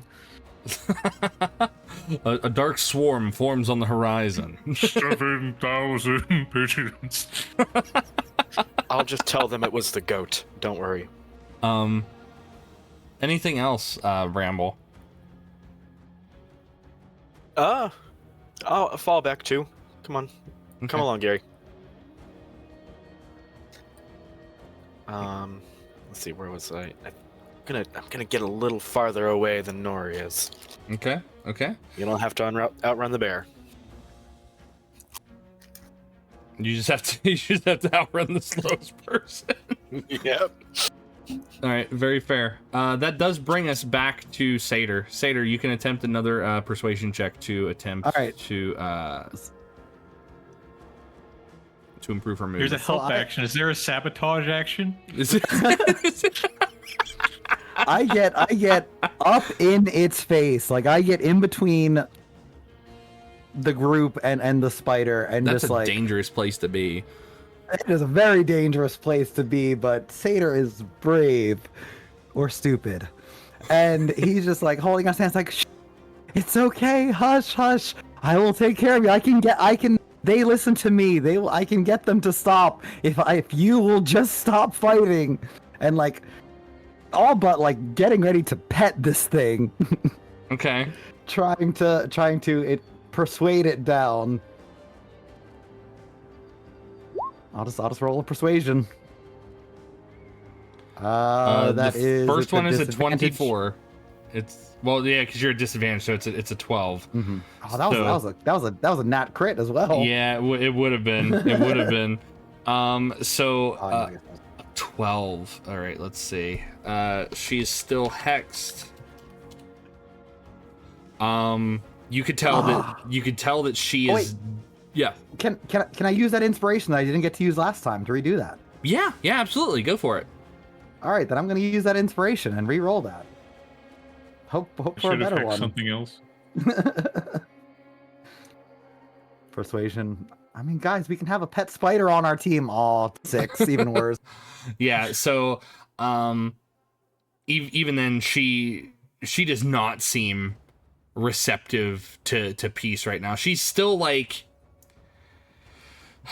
she's hostile towards those who have hurt her right now, and she is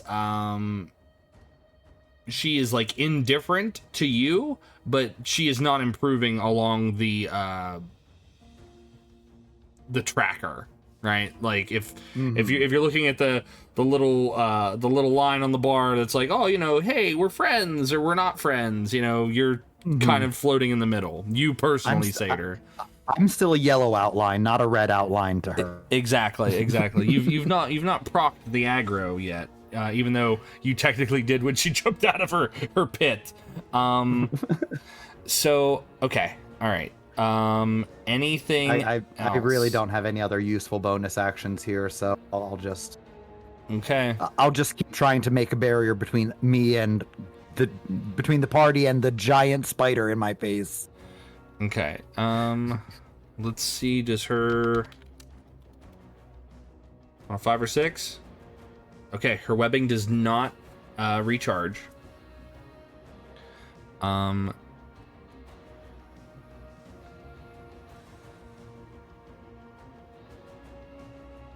instinct is going to tell her to try to bite something. I'm going to have her make a wisdom saving throw to determine if she's going to bite you or not, Satyr. But she is at disadvantage for that because she is hexed. So let's see.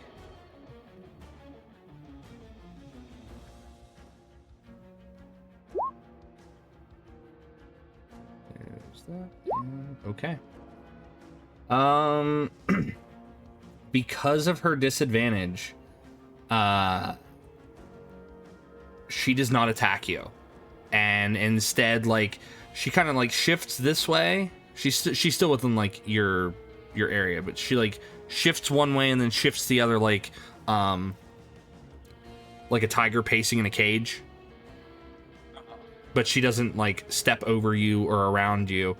But you could tell like her multitudes of eyes like glance to you, and her body trembles, and then she glances over to your companions who are slightly further away, and you can see like she's trying to focus on many things at once. But that is her turn. That brings us back to Snorri.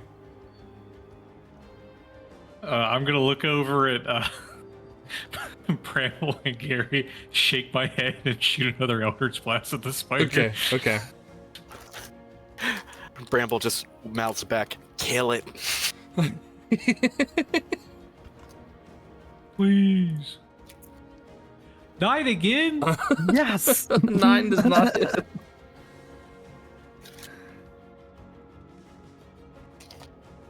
At least it's not a crit fail. I'm in the way of that thing. That's Okay, well, as a level 2 warlock, that is all I have. I can't do anything else. okay. All right. That brings us back to Bramble. Bramble, it's your turn. Please. I'm gonna use Chill Touch again. All right. Are you within range for Chill Touch? Oh, that's a great question. You've been backing up. That's why I'm like, are you in range with it anymore? Yes, I Okay. am. It's 120 feet. Okay, fantastic. All right, let's roll this. 11. 11. No. Her AC is 14. Ah, Pacifism saves the day again.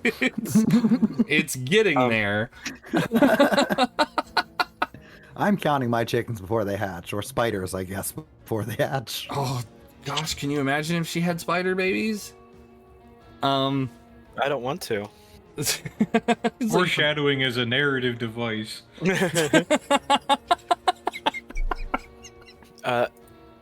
Before my turn ends, I would like to use my sorcery points okay, to give myself another level 1 spell slot, okay, fantastic. and that'll be my turn. All right, that brings us back to Satyr. Satyr, it's your turn. You can attempt another persuasion check if you'd like. I hug it while persuading it. Okay. And yeah, let's just go for it. Let's see what happens.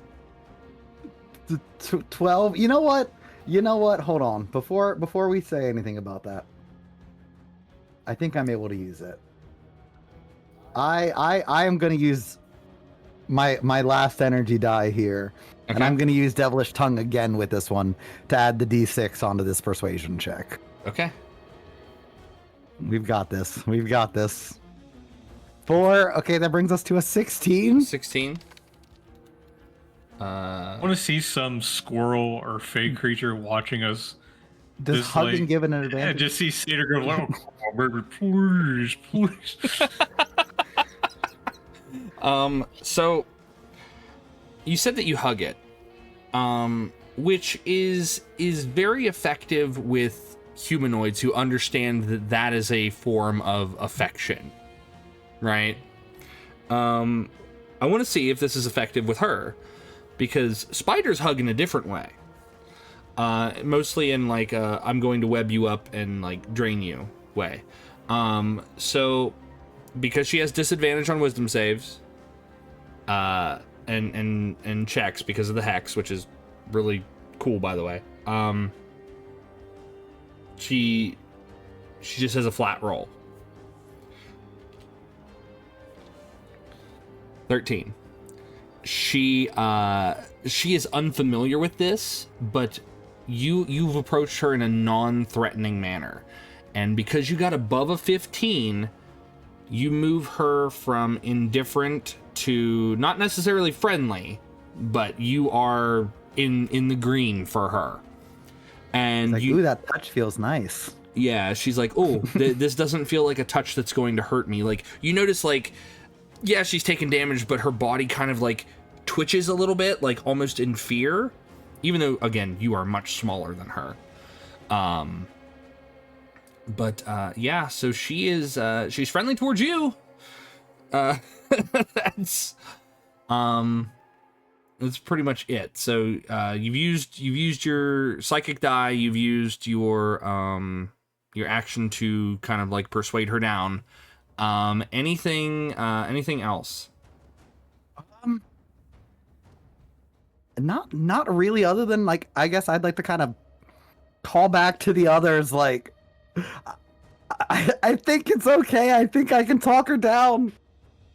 It's like what's his name in Starship Troopers? Oh, It's Jack. afraid. Just because not friend shaped does not mean not friend. Well, because you are friendly towards it. If that's your turn, it's her turn. Yeah, that's my turn.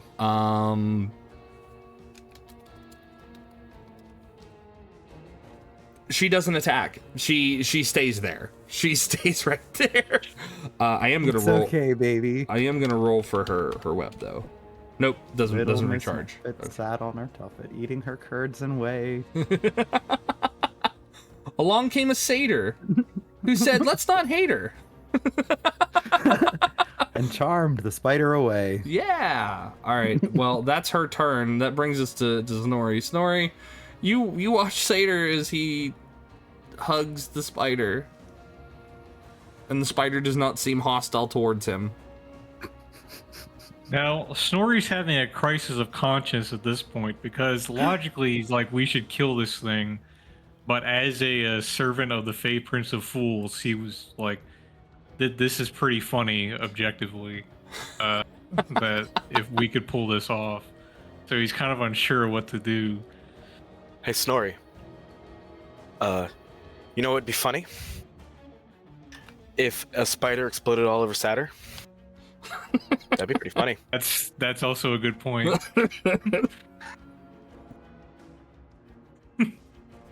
Well, Satyrs just, you are my sunshine, my own let me sunshine. let me get a coin real quick. All right. He's getting a coin, everybody. Oh, he's rolling that D2. Oh, the god of fools. Snorri just becomes Two-Face. He becomes Harvey Dent. He's like,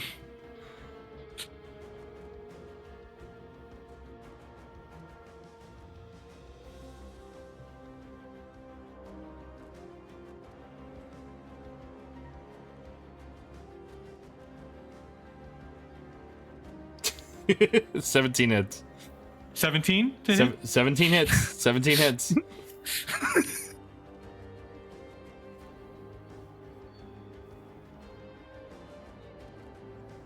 5 points of damage from the Eldritch Blast, and then another 4 points of necrotic damage.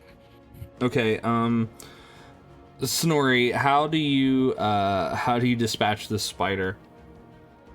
Well, as Bramble suggested, in a way that makes her blow up over Satyr. Okay. Satyr, as you are hugging her, she has a very bulbous form, right? She's very engorged. You're hugging onto her. You're like, it's okay, and I feel like you've kind of got her like hugged around like a place where she's not going to be able to bite you, but she's also like, yeah, I'm like, I would say just beside her mouth, like around her face, like yeah, hugging the head of her. A blast of arcane energy comes coursing through the air and collides with the uppermost portion of her body. It splits like an overripe fruit,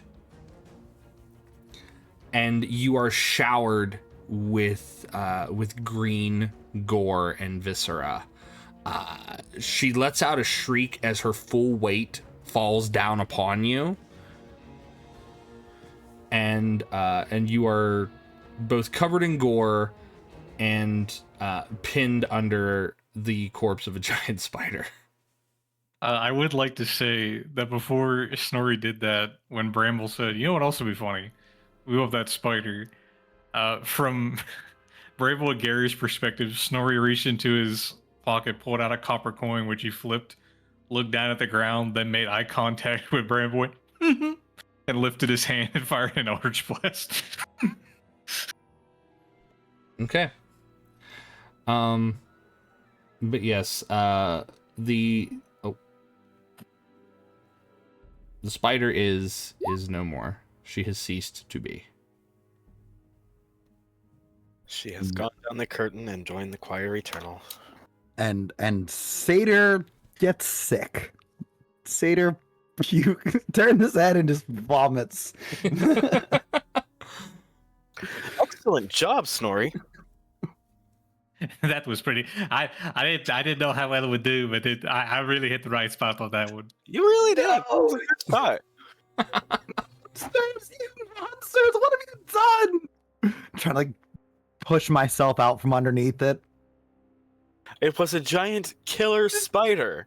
It's not attacking anymore. It was getting peaceful. It was fine. Get this thing off of me. But it's your friend. I thought you liked it. I hate all of you. You're monsters. Looks like the bug killed the spider today. No, this poor thing. Good one, Snorri. Well, welcome to my parlor, said the Gary to the fly.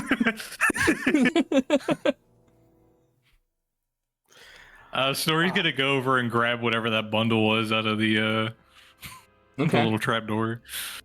Okay, so inside the trapdoor, there are stashes within each of the trapdoors. Among all of them, you see that there is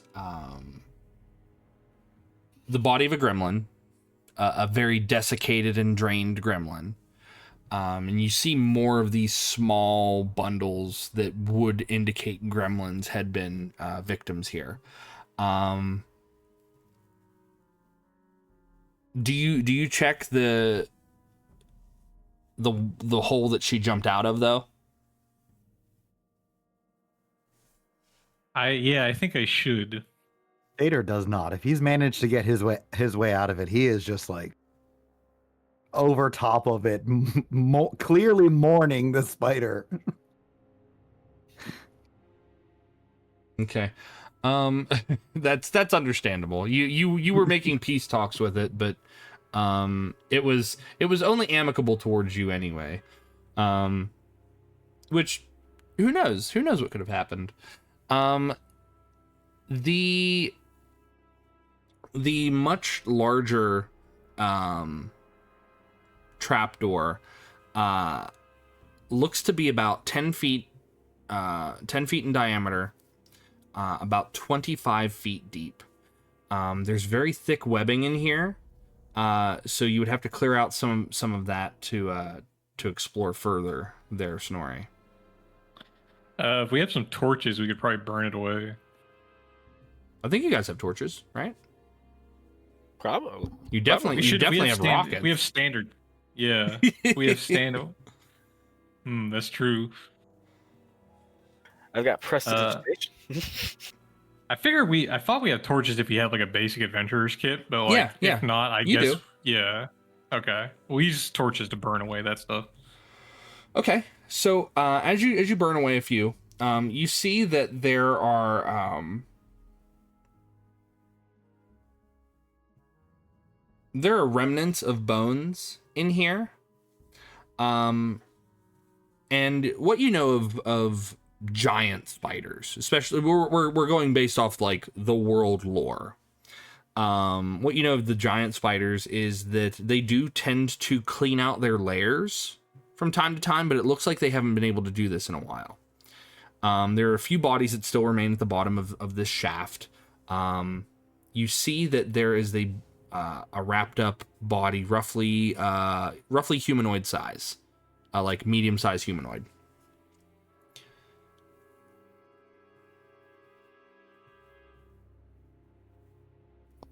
I guess I'll cut it open. You cut it open. It's a human who's dressed in leather armor. At their side is a short sword and 10 gold pieces in a pouch. And around their neck, it is a silver amulet, but it looks to be the head of a saber-toothed cat in profile.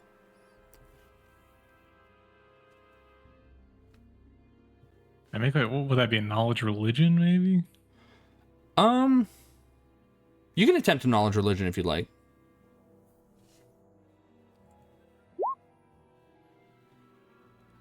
It doesn't 16? ring any religious significance, but because of the high check of a 16, you can make a history check if you'd like. Okay, I'll make a history check.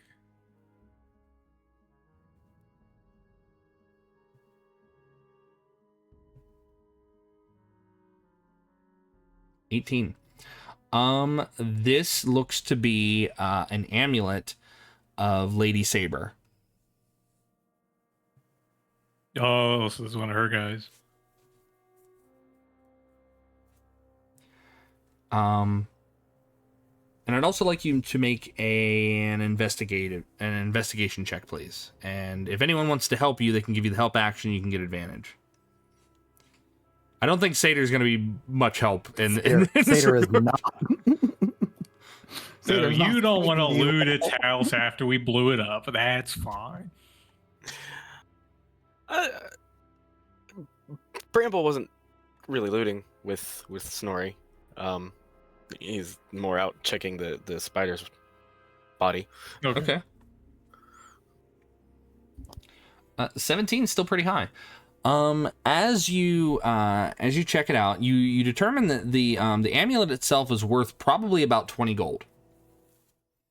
But as you're checking the dead bandit, there is a scrap of paper that's tucked into its left boot. Oh, nice. Um, What does it say? on the paper is a drawing of a claw-shaped dead tree atop an otherwise barren-looking hill with an X in blood that's scrawled by the tree's roots. Snorri, you have found yourself a treasure map.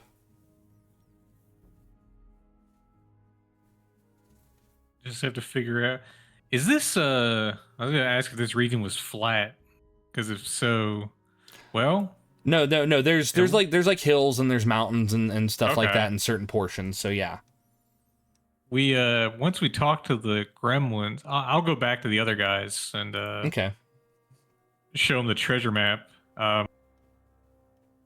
I think maybe we should. I'll show them like the amulet as well. I think maybe we should hang on to that in case like we run into some of Saber's men who aren't cool with us, and maybe we can use it to convince them we're on their side, just to get them to leave if we ever encounter some.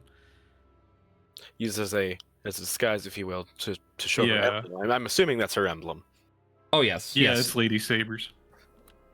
The short sword and leather armor, I don't really care. You guys, any of you can have that. Show them the treasure map as well. After we talk to the gremlins, maybe we should come back to this area. I'm not sure. I'd imagine it might actually be in this area if the guy died around here. Maybe he was looking for the treasure. So based on your map, right? So let me pull you back to the map itself. Da-da-da-da.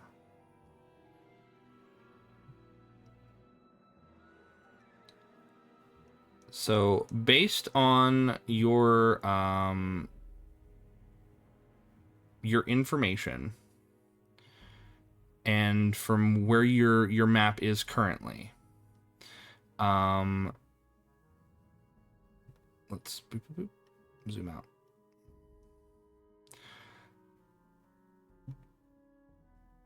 So if the spider's nest was roughly over here, right? Just south in this area looks to be about where that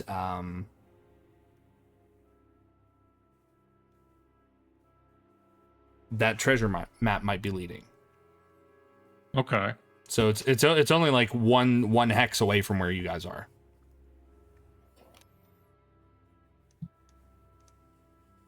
Okay, well, maybe we should go. If we're that close, maybe we should do that before the gremlins. What time of day is it? By this point, it's well afternoon. It's well afternoon. Like you met with the Fae in the morning. You talked to the gremlins kind of through the afternoon, and then you traveled a couple hours east. So it's almost evening. Actually, I would say it's probably closer to sundown. It's closer to sundown. I will also say I think Satyr will make it clear that he's not intending on leaving for the night. He's setting up a funeral pyre, like a fire, to try to respectfully have a little funeral for the spider. He's gonna burn it and be like, we're camping here tonight. Okay, we'll pour one out for Shelob, and then we'll go get the treasure in the morning. I think that might be best. I'm a bit worse for wear for the evening. Okay. I also try to find any water source nearby, pond, lake, stream, anything I can to wash myself. Oh, we should probably like chop a bit off the spider to take to the gremlins. It's an excellent point. I was thinking I'd like to That better try happen while I'm away. fangs. Yeah. Okay, so how do you guys want to go about that? Because you need proof for the gremlins, but then Seder also said he would have to do it when he was away. But then Bramble, you were saying something that you'd like to what? You kind of cut yourself off there. When Satyr goes away to clean himself up, I want to try and pry one of its fangs out. Okay, go ahead and give me a survival check. Survival. And if Survival. someone, yep, 18. 18. You managed to get one of its rather large fangs out. Excellent. I need to find something to wrap it in. Try and shove it into my belt side where it's not going to stab me. Is the fang for you, or is that for the god? Probably have a gremlins? backpack. Little column A, little column B. All right. So, with that survival check and with what Snorri knows of these spiders, the fang itself is hollow. Like once you get it off and pried away from its mandible, its venom sac is further into its head, so it just pumps the venom in, and it's kind of like a straw, but it's a straw that injects, so like a needle, right? So like when you get a shot. I see. So like there's a reservoir where the venom and stuff would seep into, and then just be once the fang punctures its prey, then it injects it. So it's kind of hollow. I could turn this into a nice knife or a flute. But I think this will be good enough proof for the gremlins. Okay. The gremlins. They all look alike to me. I can't tell the difference anymore. Yeah, okay, I don't want to get into that. That is a bit racially charged.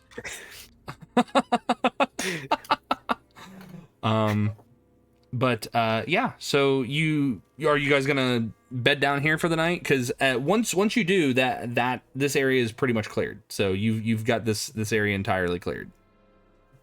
Yeah, I think so. Okay. Yeah, we're gonna gather around the spider fire. I refuse to let either of them help me set up the fire. I'm like, you're the one who killed him. All right. Clean He's myself crying up to while they've taken things away. Tater's crying, making a pyre for it, and once it's burning, me, Bramble, and Gary are doing like that Ewok dance.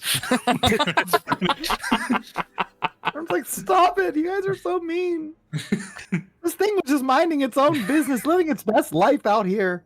Killing gremlins. We could have figured something out about that. I'm gonna heat up some of my rations on the fire. We show the spider food ink to try to get it become vegan. I should also try to take care of my poison. Yes. So after a long rest, you will lose the poisoned condition. So all you have to do is just take a long rest, and then you will no longer be poisoned. Then yeah, I'm pro long rest here because I've also used up a lot of stuff. All right. Yes. Yeah. You guys managed to take a long rest. Are you guys taking any watches? I feel like we should. Yeah, probably. I'll take first watch since I didn't take any damage or anything, and I only use one spell slot, so I'll take first watch. Okay. I'll take last watch because I want to sleep the longest. Okay. I suppose I'll do middle. All right.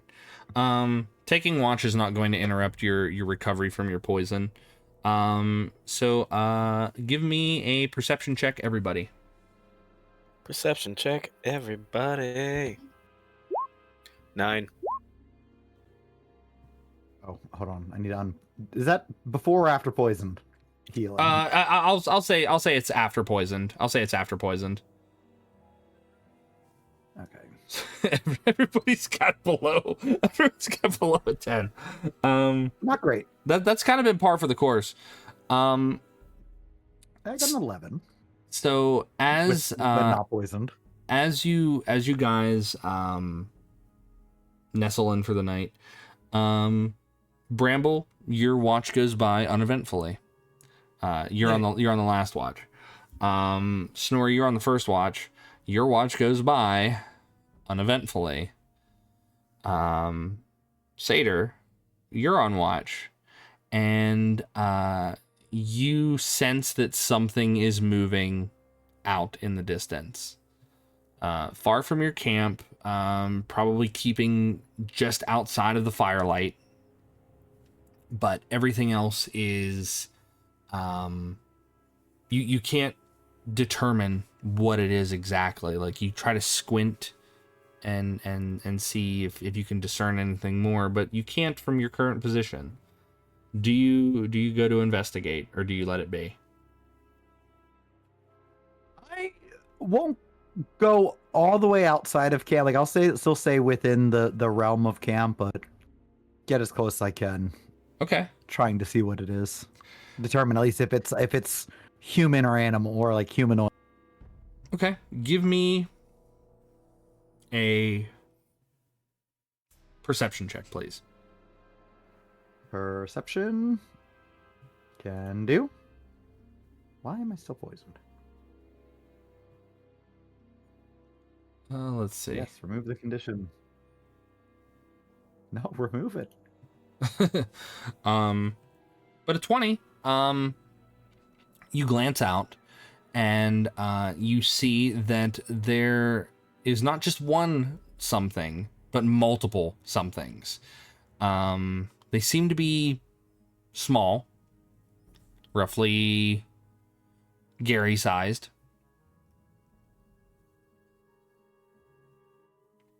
So you I'll get closer. okay.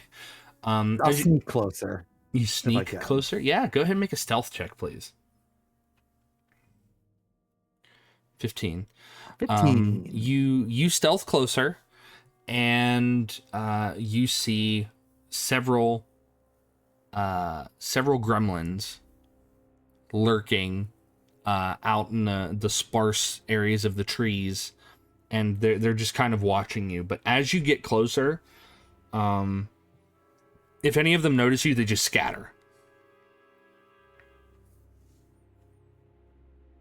Okay. I'll try calling out to one if there's any within range, or if they haven't all just taken off. Normal speaking voice, not like shouting. Oh yeah. You're not like, hey, and then you're not gonna startle them. Just like, hello? And Can I help you? And you see, like, as they kind of like turn, their eyes kind of have that feline quality to them, where dim light kind of catches it, and you're able to like very visibly see their eyes. And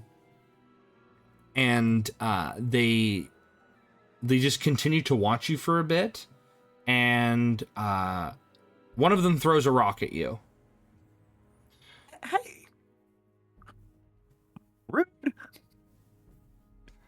I don't go over anything. I kind of head back towards camp a little more on alert. Yeah, as you turn back to camp, like, you kind of glance over your shoulder to see if they're still there, and they're not there anymore. Huh. Well, I'll have to let the others know when they wake up. So because Bramble took last watch and his watch was uneventful, you can roleplay like speaking to him when you wake him up for his watch. All right, so as I go over and just kind of politely shuffle, like push on Bramble's shoulder, like, hey, Bramble. 5 more minutes, servants. It's time for your watch. I've already given you 5 minutes, like 3 times. I have a watch, thank you. No, there are people out in the woods. It looks like gremlins out there. They don't seem to be causing anything. One of them threw a rock at me, but they seem to be keeping to themselves. Just something to keep an eye out for. At least it sounds like they have some sense if they're throwing rocks at you. Ha ha ha. I guess I'll keep an eye out for the gremlins of the forest, even though I know there are thousands of them, probably. No, I mean, nothing. They didn't seem to cause any harm. Just keep an eye out. Well, I'm gonna get some sleep. oh, I'm sure it's nice. Have a good night, goat. Come on, Gary. Gary just like he shoots up, kind of like the Undertaker. He just does like a quick like sit up, and then he's back in action.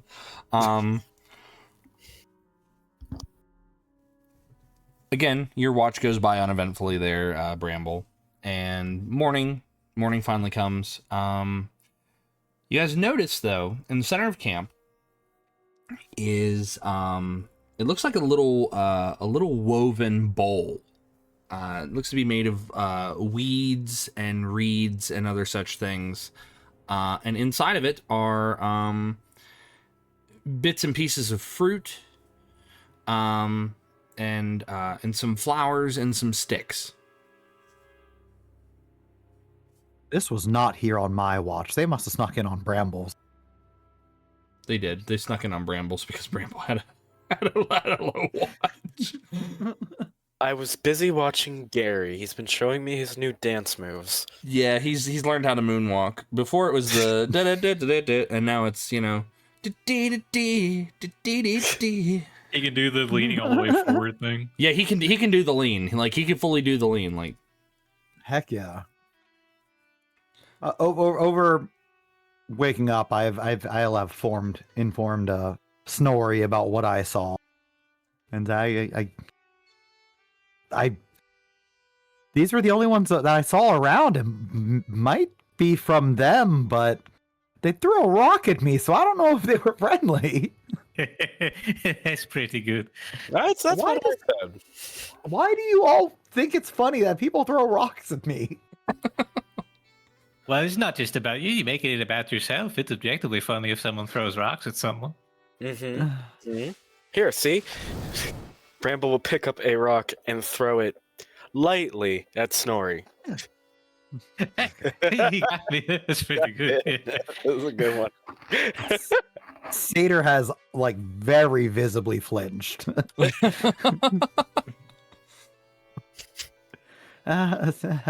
Sorry.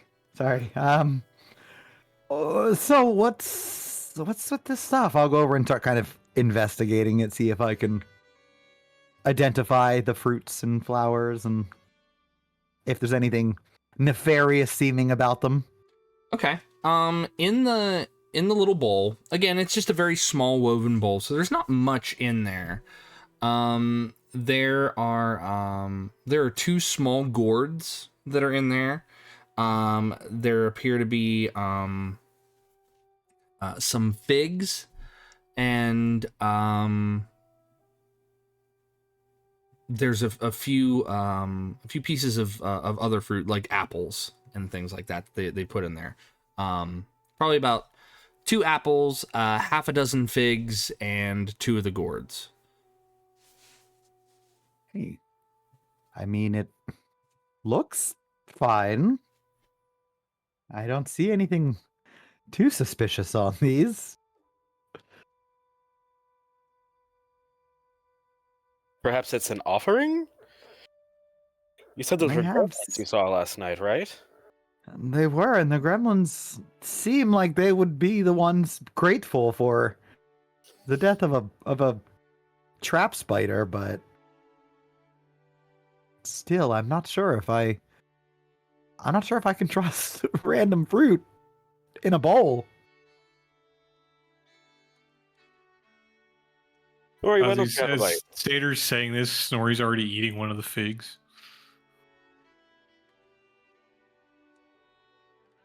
I just closely watch. You Snorri watch to see you if watch they just Snorri eat a dead. fig, and there is no adverse effect. In fact, Snorri, I want you to make an insight check, please.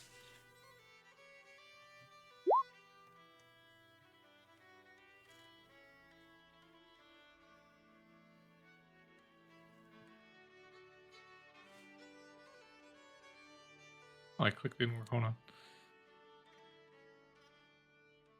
Thought I clicked it.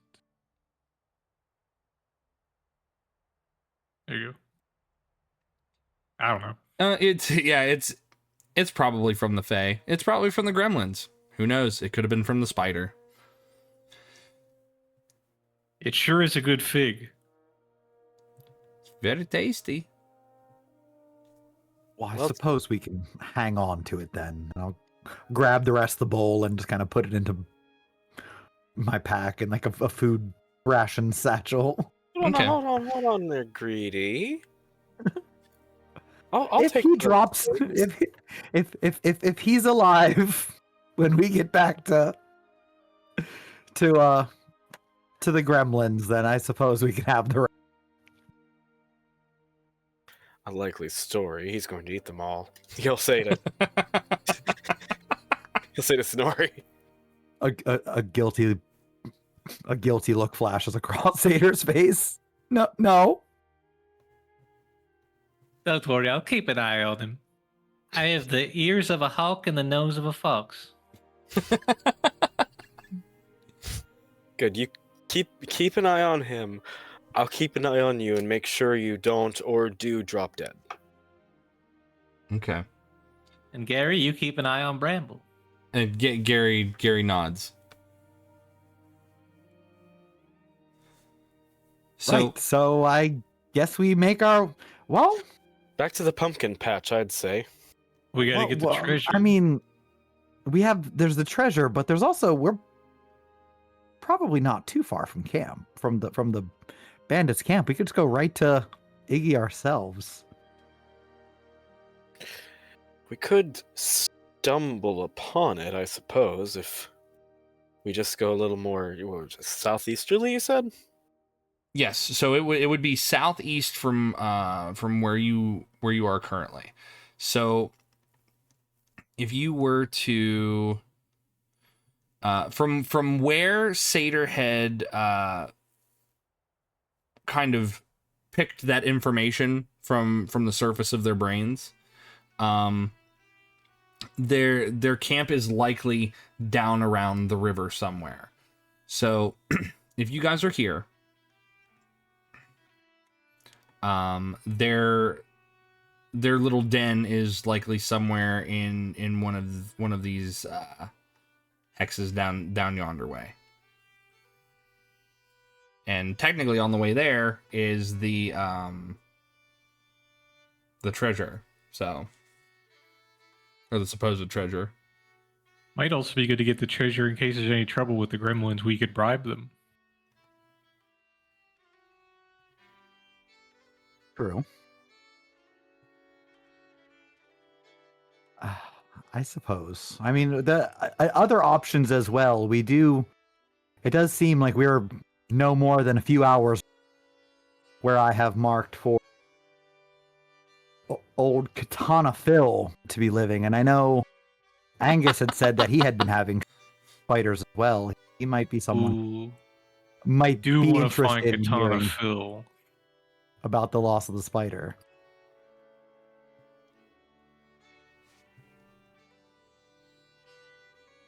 But maybe heading for the treasure first, if that's the closest. I mean, so from your determinations, again, you guys are here in this one. So you could either travel northeast to where supposedly Katana Phil is, or you could travel southeast to where the treasure is. It would probably be about an equal amount of time because these, well, it would be less time to go to Katana Phil because it's mostly plains. You're gonna start hitting hills and stuff going towards the treasure. But either way, I would say it's roughly the same amount of time spent. Okay, so what if we got the treasure, talk to the gremlins, and we might want to go back to McNamara's to like check in anyway, so we could do Katana Phil on the way back. I suppose. I'm sorry. Where's the pumpkin patch in relation? That was just inside the just inside here. Forest, right? Just inside here, yes. Okay. For my own sake, I'm gonna put a little marker there. Okie dokie. Yeah, like the pumpkin patch was like just at the edge of that forest, so. Pumpkin patch. Pumpkin. I love the little drawings. Thank you. You're muted, by the way. I can hear you talking in the other room, but I can't hear you talking. Oh, here I am. There you are.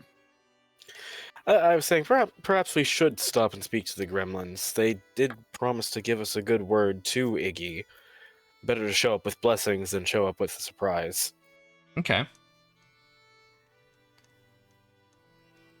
And besides, they said it'd be about a day, so they'd be able to meet you there. So, in that case, if Iggy is already heading back to Pumpkin Patch, we have the spider.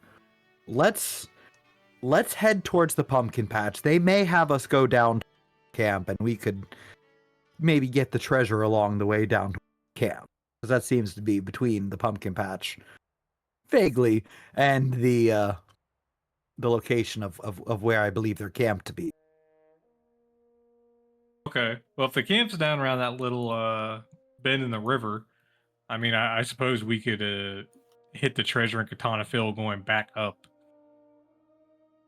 Sounds good. Then let's for now hang on to that treasure map and head to back to the pumpkin patch. All right. Okay. All right. You guys venture back to the pumpkin patch. Knowing where you've been, you're able to travel it just a little bit quicker. And when you arrive, they're about like a dozen or so of these gremlins. And you see that some of them are kind of wearing patchwork. It looks like leather and metal strips and like the armor is very piecemeal. And one of them is this bluish skinned gremlin. Ears are kind of chawed up. A very prominent neon yellow mohawk, and across one of their eyes is it looks like a monocle, but you can see like it's like one of the jeweler's monocles. I don't know what that's called exactly. That word escapes me. A jeweler's loop. What is it? A jeweler's loop. Yeah, a jeweler's. Thank you. So he's got one of those on his eye, and it kind of like zooms in and kind of inspects you guys from a distance. And Gold says that's Iggy. And the gremlin kind of looks at you, and he moves with this long piece of metal. I want you guys to make a history check, please. 13. 24. 24. That's pretty good. Ooh. 23. 23. That's a nat 20 from Snorri though. So the 23 and the 24. These are this looks to be like a mechanic's tool, like something that they would use on machines. It looks like a pipe wrench that is connected to a very long piece of pipe. But it looks to be adorned with buckles and baubles and buttons and other such things that just kind of like hang off of it and rattle. And as the other gremlins kind of make their way to approach you, this leader gremlin shakes their little pipe wrench staff and makes his way over and says, "I'm Iggy. My people tell me you did something for him."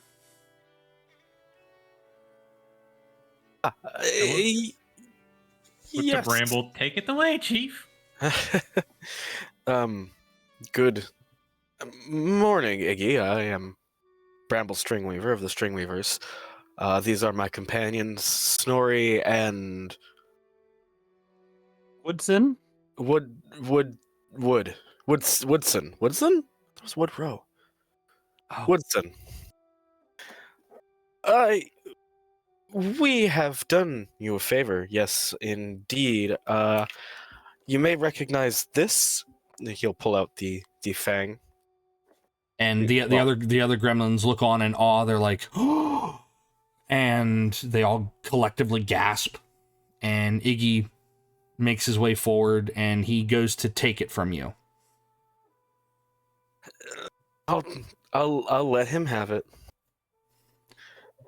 Like No argument. He looks at it, and then he looks to you and your group, and then he looks back to his people, and he holds it up like triumphantly, and everyone cheers. Like, "Yeah, woo, yeah!" And then he passes it back to you, Bramble.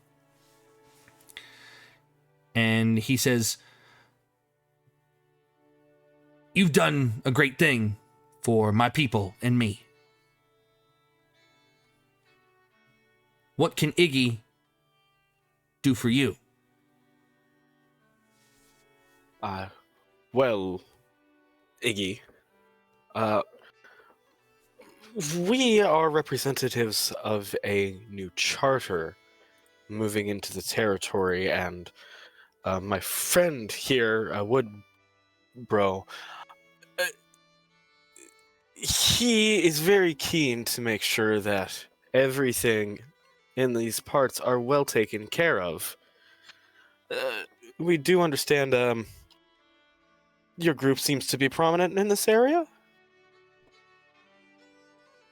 We have numbers, yes. Excellent. Now look, there's going to be a lot more people like us coming into these lands, and we'd be very preferable if you and your kind saw to it that they were not bothered in any way.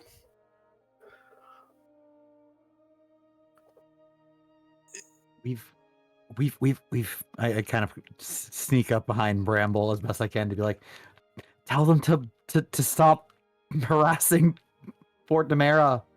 Oh, yes. Fort McNamara, you're aware of it. The trading post just to the north? Oh, yeah. The tall folk. Yes. We are proposing a truce and a sort of allyship with the tall folk for what we've done for you. Perhaps we can find something in common, things that we can trade between each other. I see you have a lot of pumpkins. And he says, "More than we can eat." And he looks to some of the other gremlins, some of which that you've recognized from the your initial meeting. And he says, "Yeah, more than we can eat." Excellent. These are very fine farming lands, from what it seems. Mm-hmm. Good ground. Gods have blessed it. Indeed they have. Any among you farmers? Oh, yes. Are any of you among you farmers? Some. we forced to learn. You all have kept the lands remarkably well tended. Well, our lands were taken from us. Oh, really? By whom? These small monster beasts. Like short humans, 4 arms, angry, mean. They stole our idol. I see. Drove us out of our warrens. Ah, that's unfortunate to hear. Oh, there's more things? Oh, goodness gracious, this is a mess. This Sadder, why don't you take over the negotiations here? One moment. What did you? That's Windrun. What was it that you said that they stole? Stole Their our idol. stole our idol. Stole their idol. Now, these warrens. Is that not your campsite? Not our permanent campsite. Where we stay now is we've dug out to serve as our workshops. We can make things. We are very good makers. Also very good breakers. Well, we certainly are in need of good makers in these areas. Breakers, not so much. Moneymakers, definitely. What sort of things do you make? And he kind of like rattles his monkey wrench staff, and he says, make all sorts of things. We like machines. We like metal. Good with metal. Make armors, weapons, shields. And he kind of like reaches back like with the full extension of his staff and kind of like taps the edge of your shield there, Satyr.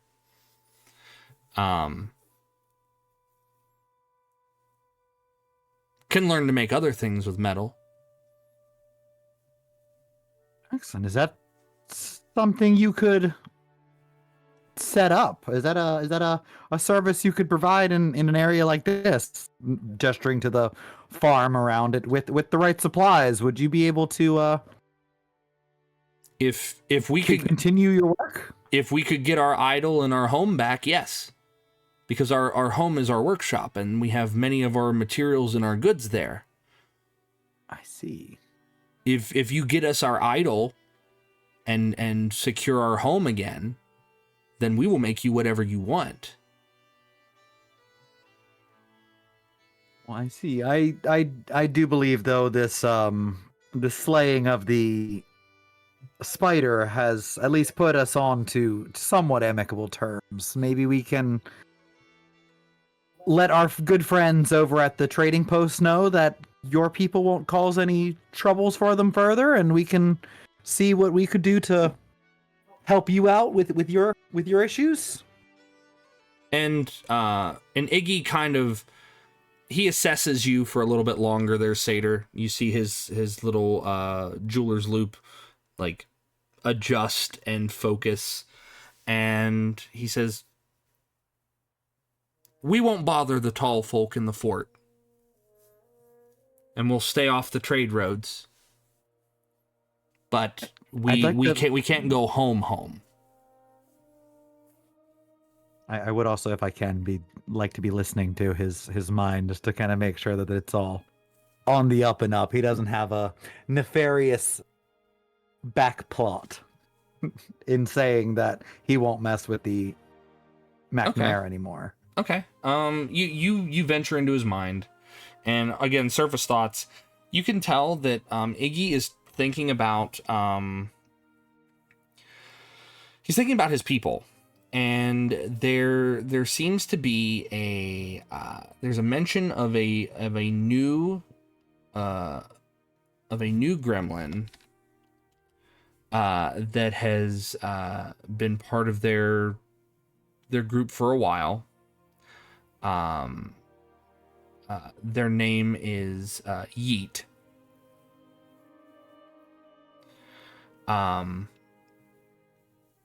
And they have kind of stretched the numbers of the gremlins very thin. In Iggy's mind, you can hear that there's probably only about a score of kobolds, not kobolds, gremlins. A score of gremlins total. And many of them are out like patrolling the hills and things like that. And Iggy doesn't mean to cause trouble for the people at McNamara's, but unfortunately, whenever they make themselves known, whether they try to trade or something, they're usually met with resistance or violence. I see.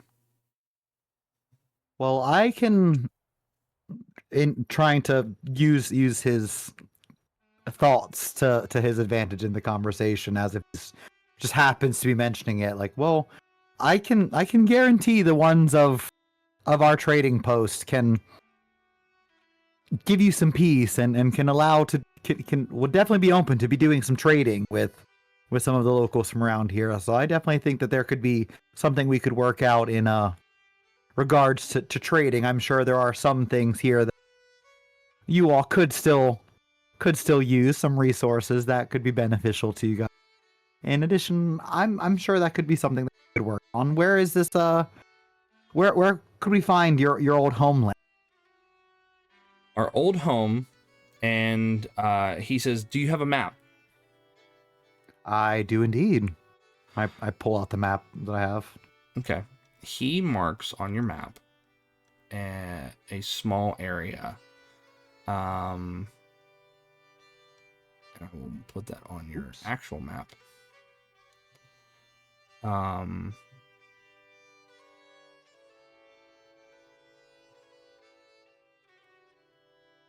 make sure I mark the right box.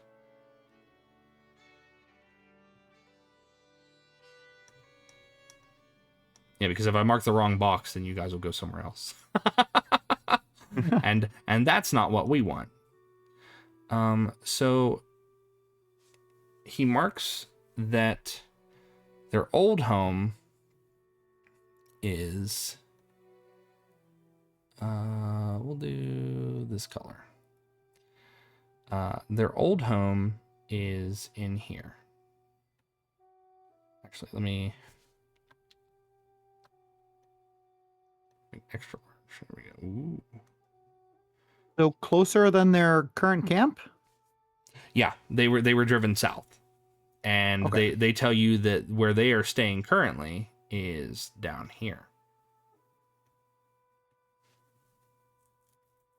Perfect, okay.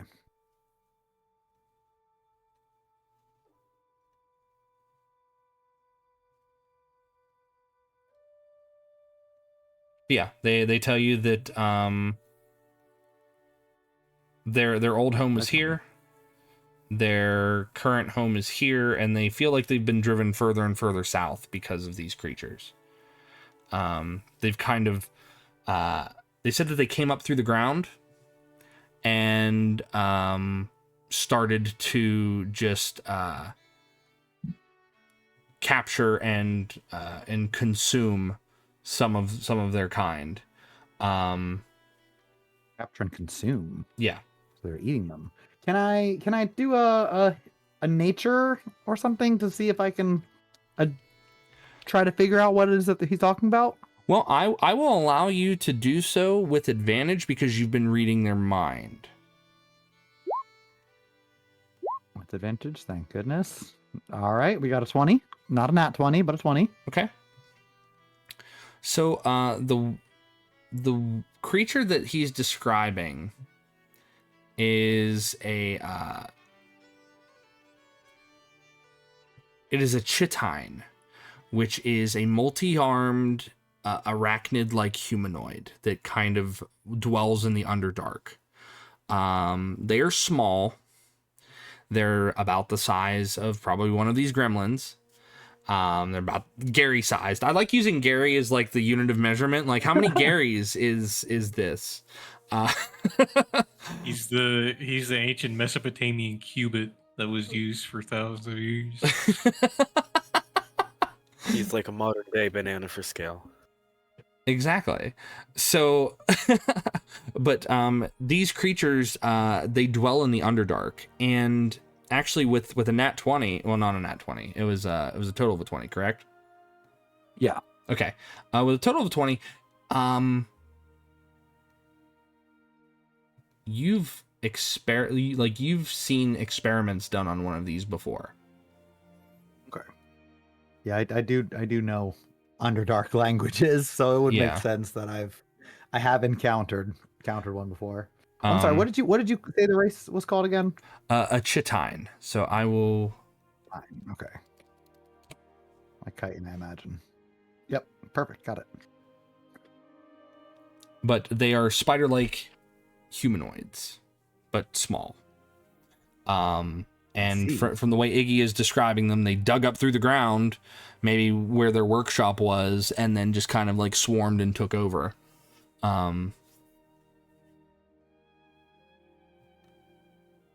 So. Well, I think I know what kind of creature it was that invaded your home based on what you've been describing, and I will say I know those can be rather aggressive. So you have my empathy, and I could see that being an issue for all of us if we try to continue our charter out here. I think our goals would align in trying to see what we could do about these chitins. Okay. Chitines. And Iggy kind of nods and says, whatever you can do. We just want our home back. You get us our home back, we'll make things for you. I believe that would be very agreeable with our charter. I do think, though, friends, that we would need to go back to McNamara's in order to let them know that they might start getting gremlin trading envoys. Not And just to we can go Just find a- Katana Phil. we could stop by Katana Phil's along the way and let him know about the clearing of the spiders and meet this person. Any ally out here, and a worthy person to meet. Potential ally. True. But as you guys kind of broker this peace between yourselves and these gremlins, it seems like there's a positive wave being spread across these lands, this plundered march, as it were. You have a few goals ahead of you. You've got a few points of interest, which you've discovered through discussion and, actual treasure maps. So for next time, where would you guys like to head for next time? Because I know we're coming up on time, so I want to. Maybe like Sater mentioned, head Sorry. back to McNamara's, then do like a little bit of a loop, go hit Katana Phil, then we can hit the treasure maybe, and then go down to take care of the Warren situation. Okay. Yeah, that seems good to me. I would say the one thing I really want to get out of this interaction is that we are opening up the, like, I guess, trade route between McNamara and the Gremlin, trying to kind of bring them into the fold. Okay. These are a good. This is a good species around. They are no longer enemies based on their race. It Yeah. helps the food situation for the trading post as well if they have access to the Exactly. pumpkins. Yeah, and again, the gremlins have said it's like they've been forced to learn how to farm to kind of Mhm. cultivate these. So yeah, that would definitely help a food situation too. So One thing I will say to the group is that I would like to try to get potentially, if we can come across a better farmer, to send them out this way to help Yeah. actually make this a manageable farm. But that's going to be something we'd probably discuss along the way back to McNamara's. But I would say from here we're going to head straight back to McNamara's, and then I do like that idea of trying to do that curve to hit Katana Pete, potentially the treasure, and then head down to at least the camp, maybe up to the Warrens, depending Okay. on how the next session goes. okay, so I'll say for sake of expediency, at least in terms of getting you guys back to McNamara's, you return to the fort, and as you do, you see Theodosia and Angus as they kind of approach you, and they say, there've been some folks that have stopped by. They've come from Colpain, and they're waiting inside for all of you. It freezes up. Did he build the drawbridge? Yes, Or the yes, bridge. yeah. In the days that you guys have been gone, Angus has built the drawbridge. Yeah, it's built the bridge. Perfect. So as you guys are returned to the trading post, inside you see two different individuals. One of which is a middle-aged human man. Looks to be wearing priest trappings. And the other one is a middle-aged, very scarred-looking soldier type of figure on two opposite ends of the longhouse-like home in which you've kind of nestled yourselves into before. They don't appear to be bothering any of your items, because you guys have like your own little workstations and whatnot. They're not bothering any of that, but they are standing there. And Angus makes a motion and says, I guess they need to talk to you. And that is where we'll end for the night. Okay. So Was the soldier also a human? yes, soldier is also human. That is, Okay. so both men are Thank you. human. Okay. Yeah, sounds good. I like that. Okay. I wanna thank you guys. I wanna thank my players for fighting the trapdoor spider and figuring out a brokered peace between themselves and the gremlins. Other than that, let's see. 2 weeks from today is the 19th. Are there any scheduling things on the 19th that we can think of, or are we pretty No good? scheduling conflict for me at the moment. Not at this time. Not Okay. that I am aware of. 9. Okay, fantastic. So, what we will do is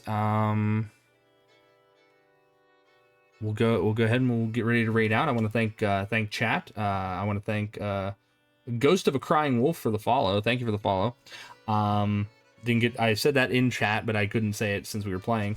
But thank you, players. We will be back tomorrow with the Third Silence, 7 p.m. Eastern Standard Time.